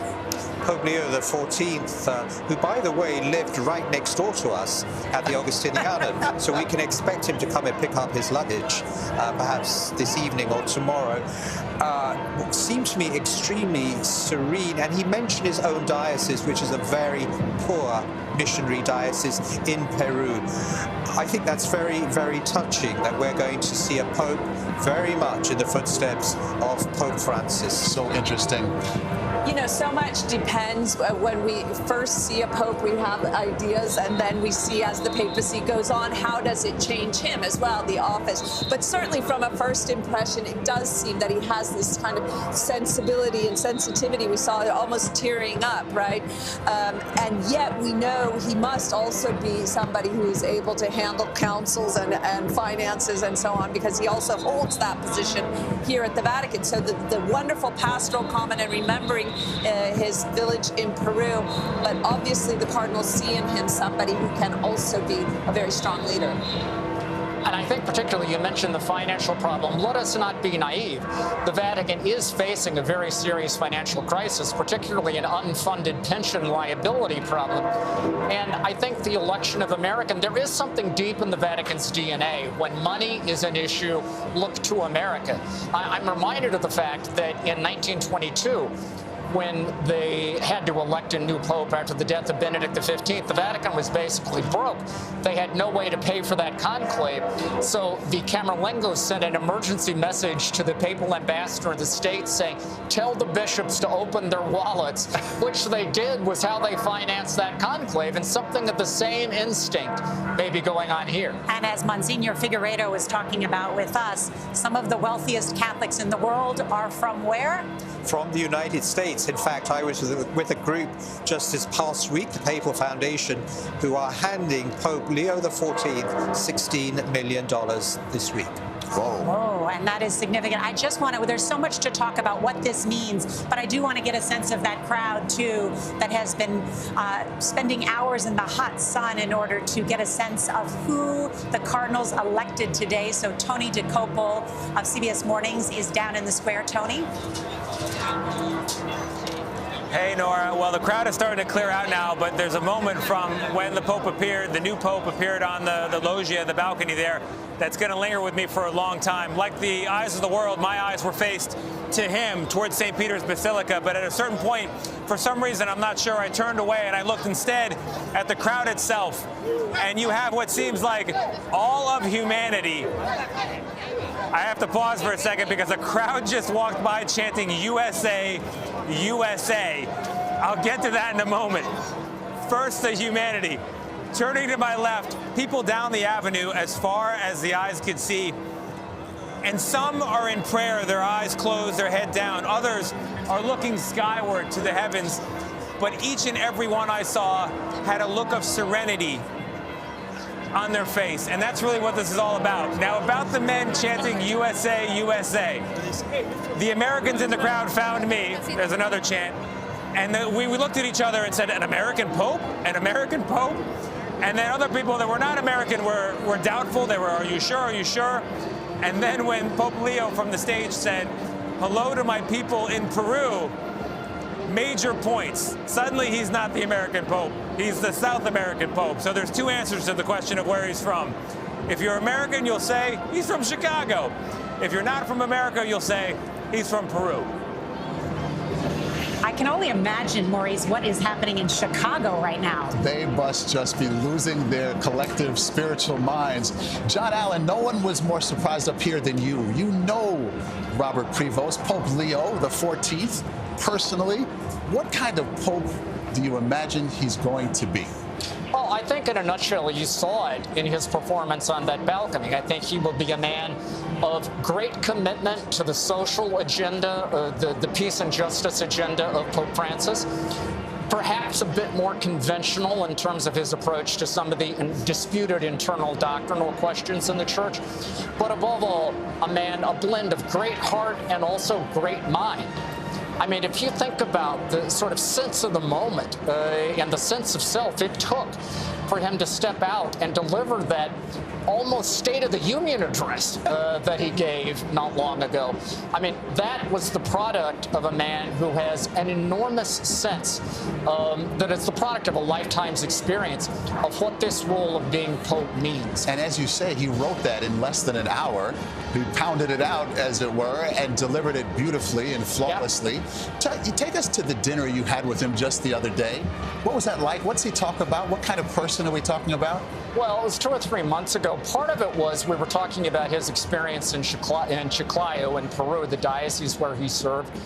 Part of it was just, you know, his experience growing up in Chicago, and, you know, his experience. I had met him first when he was head of the Worldwide Augustinian Order, so we talked a bit about his experience in the order. And what struck me is how gracious he was about everything. Among other things, at one point I noticed he was eating every morsel of every plate I put in front of him. And about 2/3 into the meal, I said, you know, Cardinal, you don't have to eat at all. And he's like, where I was brought up, it's poor manners not to eat where they put in front of you. Finish your food. Yeah. Clean your plate, baby. Many of us grew up the very same way, that it is yes, to clean your plate. John, and I think to follow on that too, how do you think he will be viewed? Certainly as a continuity of Pope Francis, but how will he be different? Well, I think, again, to come back to the way he was vested when he stepped out on the balcony, wearing the mozzetta, for instance, that sort of crimson garment that you saw on top of the white papal robe, which is a sort of nod of the cap to tradition. I think what you are going to see is a man who is a bit more conventional, probably, on some of the traditional trappings of the papacy. One thing that will be a very interesting tell, by the way, is when we find out where he chooses to live. Is he going to choose to follow the example of Pope Francis and live in the Casa Santa Marta, the hotel on Vatican grounds, or will he go back to the papal apartment? These are the kind of small things that people with eyes to see and ears to hear will be tracking as sort of indications of where he might go. But as we mentioned, every little thing he does, everything he wears, everywhere he goes, it'll be parsed right down as we are doing right in this moment. To the nth degree. You got that right. Yeah. Let's go down and check out the hometown pride of people from Illinois. They're with Seth Doan right now. They are in the square, and what are they doing in this moment, Seth?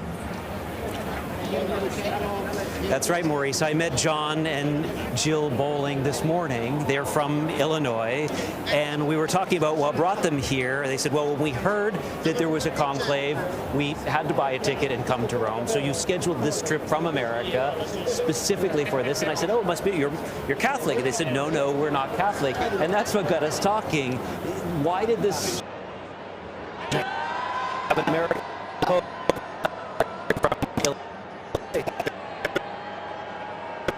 To be here surrounded with people from all over the world divided in so many ways, and yet united by this moment and with the opportunity to see a new Pope, American of all things, which is amazing. But I think the fact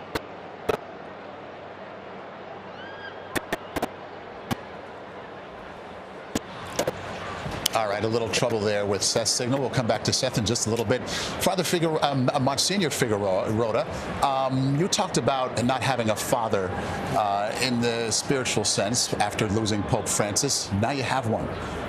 What is that like? What does that mean?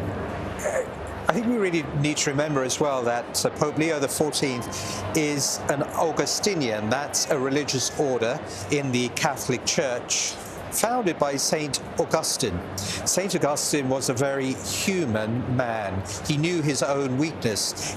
For many, many years, he lived with a woman. He had an illegitimate son.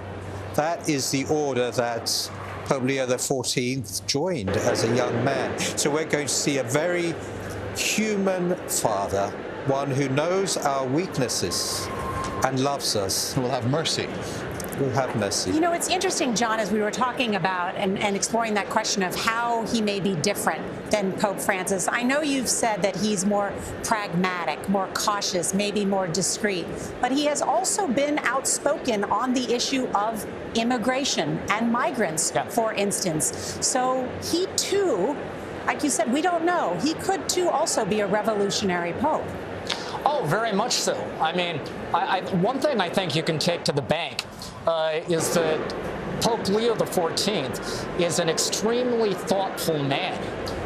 And he is going to believe in his heart, in his soul, that God has put him in this role not to waste it, but to do something special with it. And I think you heard him say he wants to do that in concert with the other cardinals and all those in the church. But I think he realizes he has been chosen to lead. And he is going to want to take advantage of that. And I think on all kinds of issues, immigration is certainly one. I mean, and of course, he understands the immigration issue on both sides of the coin, because as an American, he understands what it's like to be from a receiving nation. But as a bishop from Peru, he also understands what it's like for those who embark on the journey of immigration. And so we'll have a great understanding of that issue. But there is this alchemy that goes on when a man is elected pope. Pope Francis used to say, because it was always so surprising, his reputation in Argentina was being sort of cold, distant, aloof, and yet when he became pope, he became this electric, maverick figure, and people would ask him, where did that come from? And he would always say, the grace of office. And I think something similar is going to happen with Pope Leo XIV. And as you say, where it may lead, it's difficult to predict at the moment, but it's going to be something electric. Are you able to characterize his worldview over the past few decades, where he stands on issues, how he approaches the issues of the moment? Well, the one thing I would say is that he is not an ideologue. He is like whatever the opposite of an ideologue is, that's him. He has an extremely pragmatic and open approach to issues. I don't think you will find him consistently coming down, either consistently on the left or the right of issues. I think he will strive for balance. And I think there are going to be times where he's going to frustrate conservatives, and there will be other moments when he frustrates liberals, which is probably the dictionary definition of hitting it down the middle. What is remarkable, too, about this choice, an American, the first, who holds dual citizenship in Peru as well, is that he was just named cardinal by Pope Francis in 2023. Yeah, you wouldn't think that would make him, therefore, a papabile so quickly.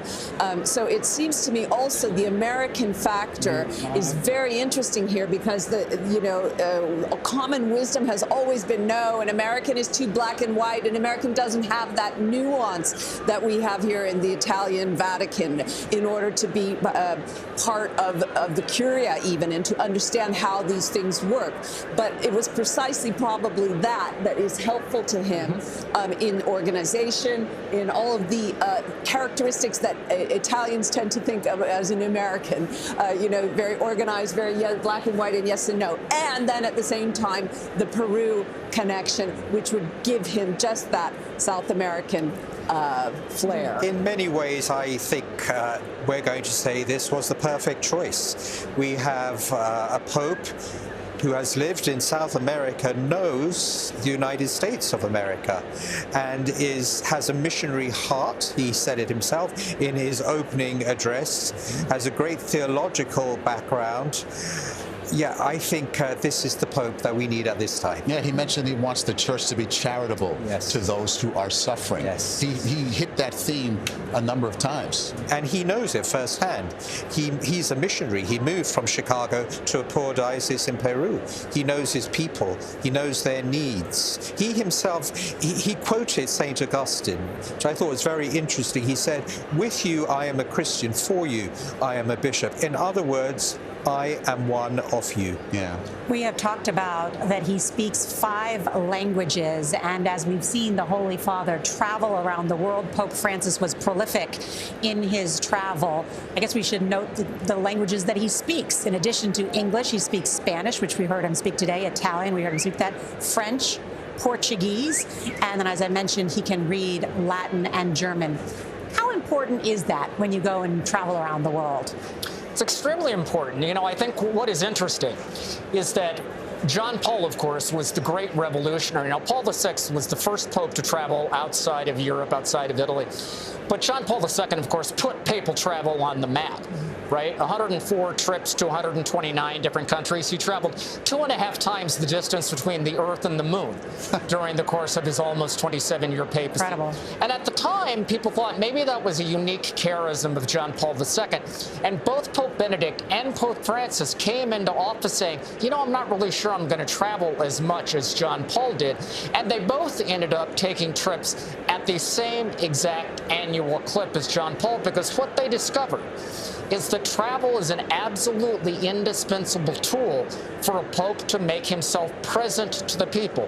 When a pope chooses to go someplace, it means the world to that place, and it makes the pope present to a particular place, a particular people, in a way that coming through TV or social media or some other mediated fashion just cannot accomplish. He has used social media himself, too, so he can appeal to younger people. Right? They probably won't use social media for the next pope choosing him, and they'll continue with the white smoke and the black smoke, which is just an amazing concept. But back to the conventional wisdom, John, that, you know, you don't concentrate power in the United States by electing a pope from the United States. And here we are, the 267th pope is from the United States, the most powerful nation on earth. They bucked that.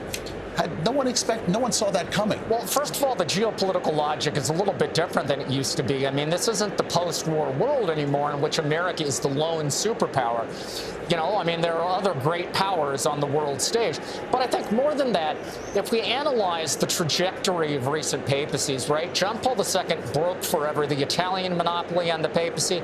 Francis forever broke the European monopoly on the papacy and created a new environment in which the Pope could come from anywhere.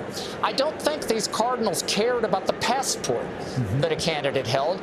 They cared about the qualities he would bring into the office, and I think they looked at Robert Francis Prevost and said, that's our Pope. A whole new day. They obviously did it very quickly as well. You know, it was so quick, the voting, that we thought it was probably Parolin because he seemed to be the candidate that everybody knew. So clearly there was a lot of consensus on Prevost, it seems. Yeah, it seems to me that certainly the South American cardinals rallied around him, including the North American cardinals. That was huge for him, and it is a surprising but amazing moment too. It really is. We should note it is 8 p.m. here in Rome, 2 p.m. in the East, and papal history has been made. The first American is now the leader of the Catholic Church. Cardinal Robert Francis Prevost is now known as Pope Leo XIV. Just about 2 hours ago, the electric moment seen around the world, the white smoke from the Sistine Chapel chimney telling us a new pope had been elected. Here is that exciting moment.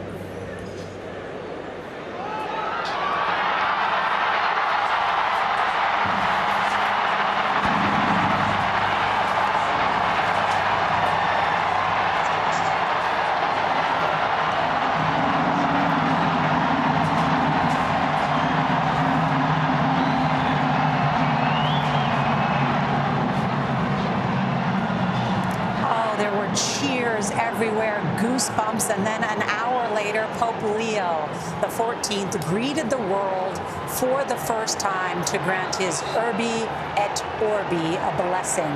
Take a listen.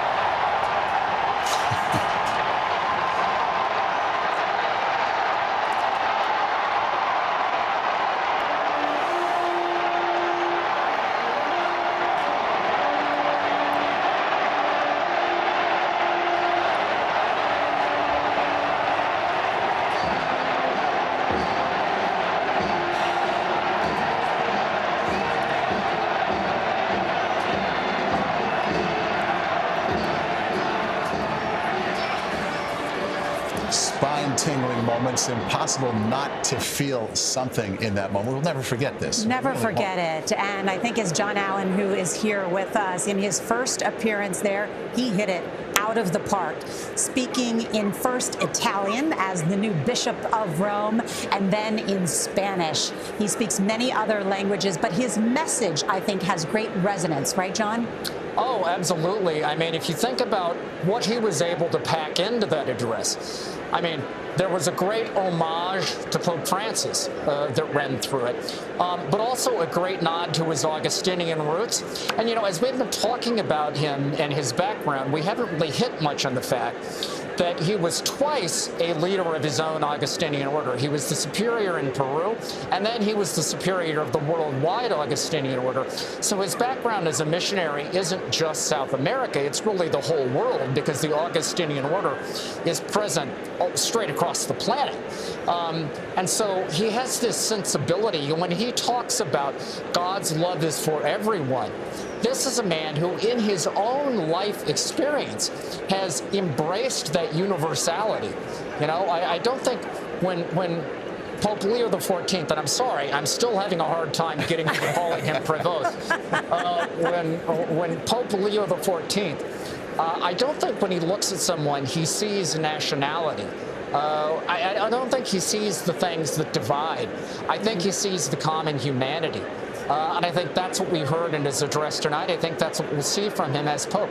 And Monsignor, you have a new Holy Father. You've had a little bit to let it sink in.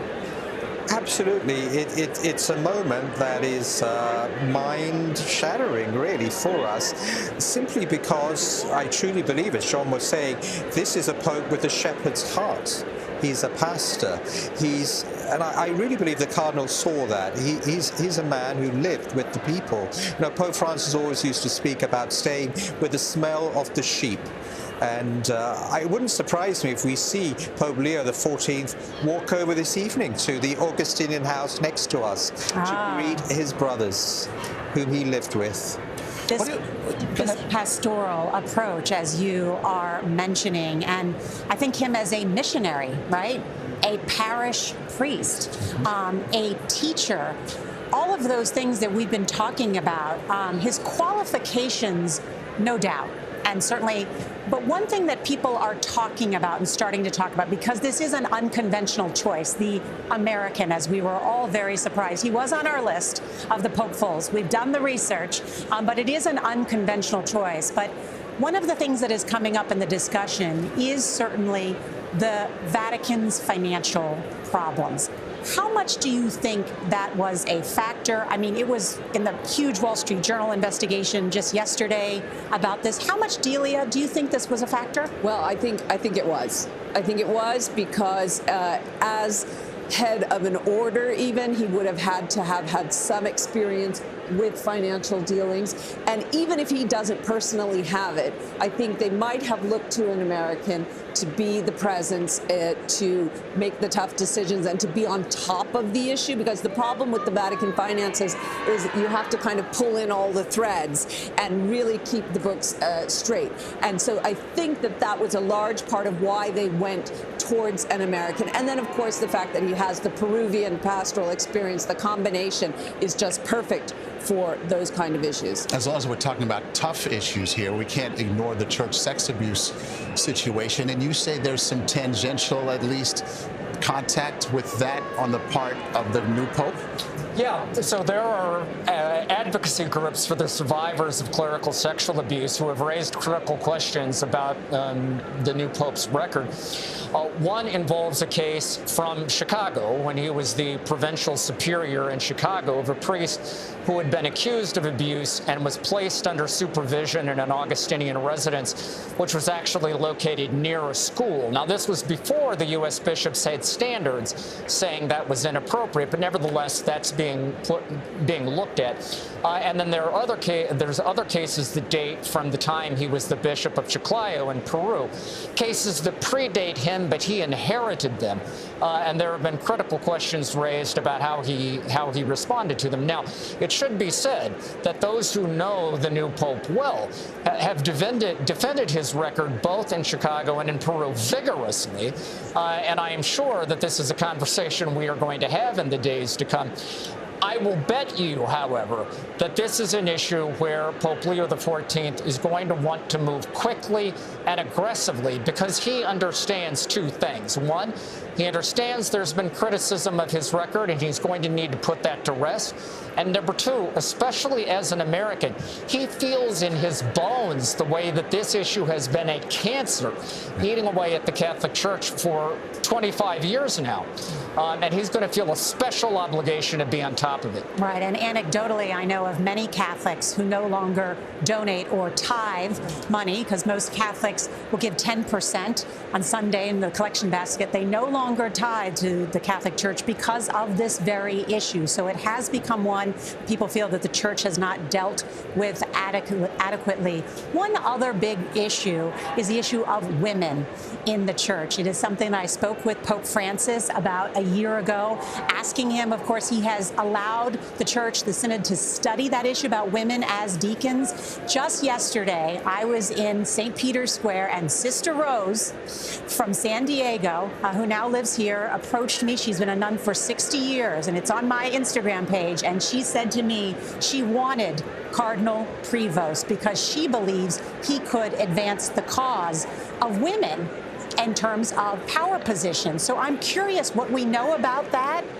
Do you see any change coming? Pope Francis was clear to me he does not see women as deacons or priests. Well, the power question is what is the definition of that? So there are women in positions of authority, we would say, here at the Vatican, whether they are nuns or lay women. But the real question at the heart of the women's issue is, can they be ordained? So can they be ordained deacons and then eventually priests? Because there are certain offices at the Vatican which can only be held by a priest bishop. So that's a question which may not move forward under Prevost. I don't know. Certainly Francis has been allowing the study of the question of women deacons, but he hasn't really moved forward on that either. But the question of allowing women to have positions of authority in the Catholic Church without ordination, I see no problem with that. Francis went ahead with that, and I would think the new Pope would also do so. Yeah, I can tell you from personal experience that the dicastery for bishops on several thorny issues has had to work very closely with the dicastery for religious, which is now currently led by a nun, Sister Brambilla. And then Cardinal Prevost, now Pope Leo XIV, has had an extremely close and collegial working relationship with her. So I think he's got a great comfort level with the idea of women in positions of power. I personally would find it extremely surprising if he were to reopen the question of women's ordination to the priesthood. I think that's been made clear by several recent popes. It's kind of a no-fly zone. But I think in all ways short of ordination to the priesthood, I think he is definitely on board in terms of seeing women help run the show. Yeah. Interesting. Let's take you back to one of the special moments of the day, really special moment. Here it is, the moment Senior Cardinal Deacon. This was about how long ago? About an hour and change ago, and made the historic announcement that a new pope had in fact been elected. Let's watch. Habemus papam.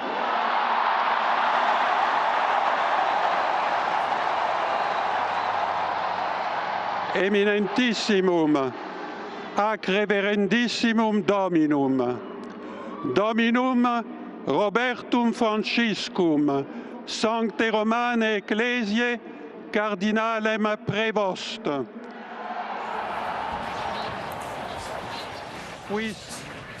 Here, we had been sitting all afternoon wondering who this is going to be, when's it going to happen, and we hear, to our shock and surprise, it's an American.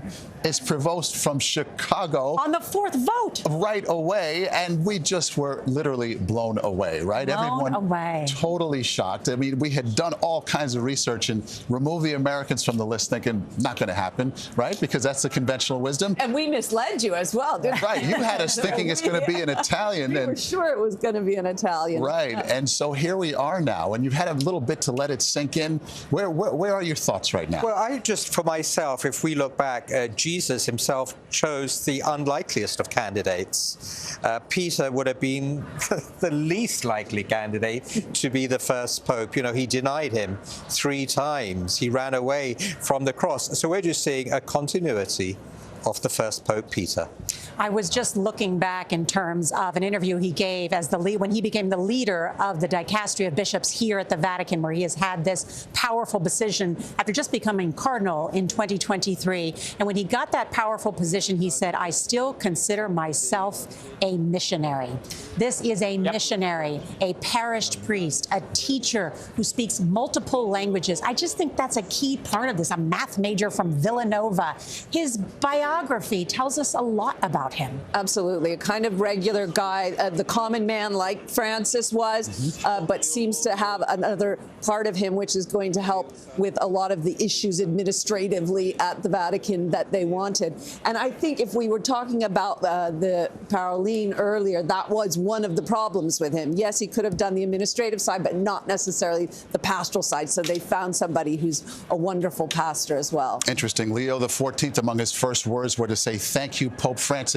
Not once or twice. It felt like at least 3 times. Yes. Very important to underscore that. Our Tony DeCopel in the square as people begin to thin out there. And what are your final thoughts here, Tony? Well, Maurice, we're all fixated on this idea that it's an American-born pope, maybe a debate with the Americas, plural. There was someone with a flag. They were being chased around, some chants of USA, USA. But it occurs to me we should be thinking about this very, very differently. This is a 2,000-year-old institution, divinely revealed, divinely created, bigger and older than any country on earth. It's beyond nations. It's beyond any individual person. It's beyond a resume. That's the lesson I've learned in chatting with people as they filter out. They are feeling the big thoughts, and I think we should leave people with those as well. This is about humanity, not about any country or location on a map. All right, Tony, thank you. Tony, thank you very much. And Monsignor Figueiredo, a final thought as we wrap up today's historic coverage. After a Polish pope, a German pope, an Argentinian pope, we are left surprised again with an American pope. But God says this is the pope the world and the church needs at this time of history. That's right. An incredible moment here, and thank you all for joining us to witness the tens of thousands that ran to the square for this very moment after hearing the bells ring across Rome. The nuns who were here with us at the convent who cried out in excitement and then sang hallelujah after they saw Robert Francis Prevost come out on St. Peter's Basilica on the loggia to say the church is for everyone. So as the sun sets here in Rome, a new chapter for the Roman Catholic Church. The 267th Pope is Pope Leo XIV, born in Chicago. Wow, but has spent so much time. I mean, just to That's say the it. last thing we expected today, right? I know. And then he spent so much time, as we've talked about, is a missionary in Peru. He will no longer be known as Cardinal Prevost, but as we mentioned, Leo XIV, an Augustinian that has such great significance. And we were all here to witness the white smoke appearing just before 6:08 this evening, right here in Rome, signaling that he had secured at least 89 of the votes from the 133 cardinal electors. I've seen this 3 times now, and each time it's different, it's unique, and absolutely incredible. Just 2 days to reach that 2/3 majority. Pope Leo XIV is seen as a progressive on many social issues. Overall, many view him as a centrist. And like his predecessor, Pope Francis, Prevost has spent time embracing marginalized groups. We shall see going forward, most certainly. Our coverage will continue on CBS News 24/7, your local news, and tonight on a special expanded edition of the CBS Evening News. We thank you to all of our correspondents, contributors, and entire crew here in Rome. This has been a CBS News Special Report. Alongside Norah O'Donnell, I'm Maurice DuBois. Good day.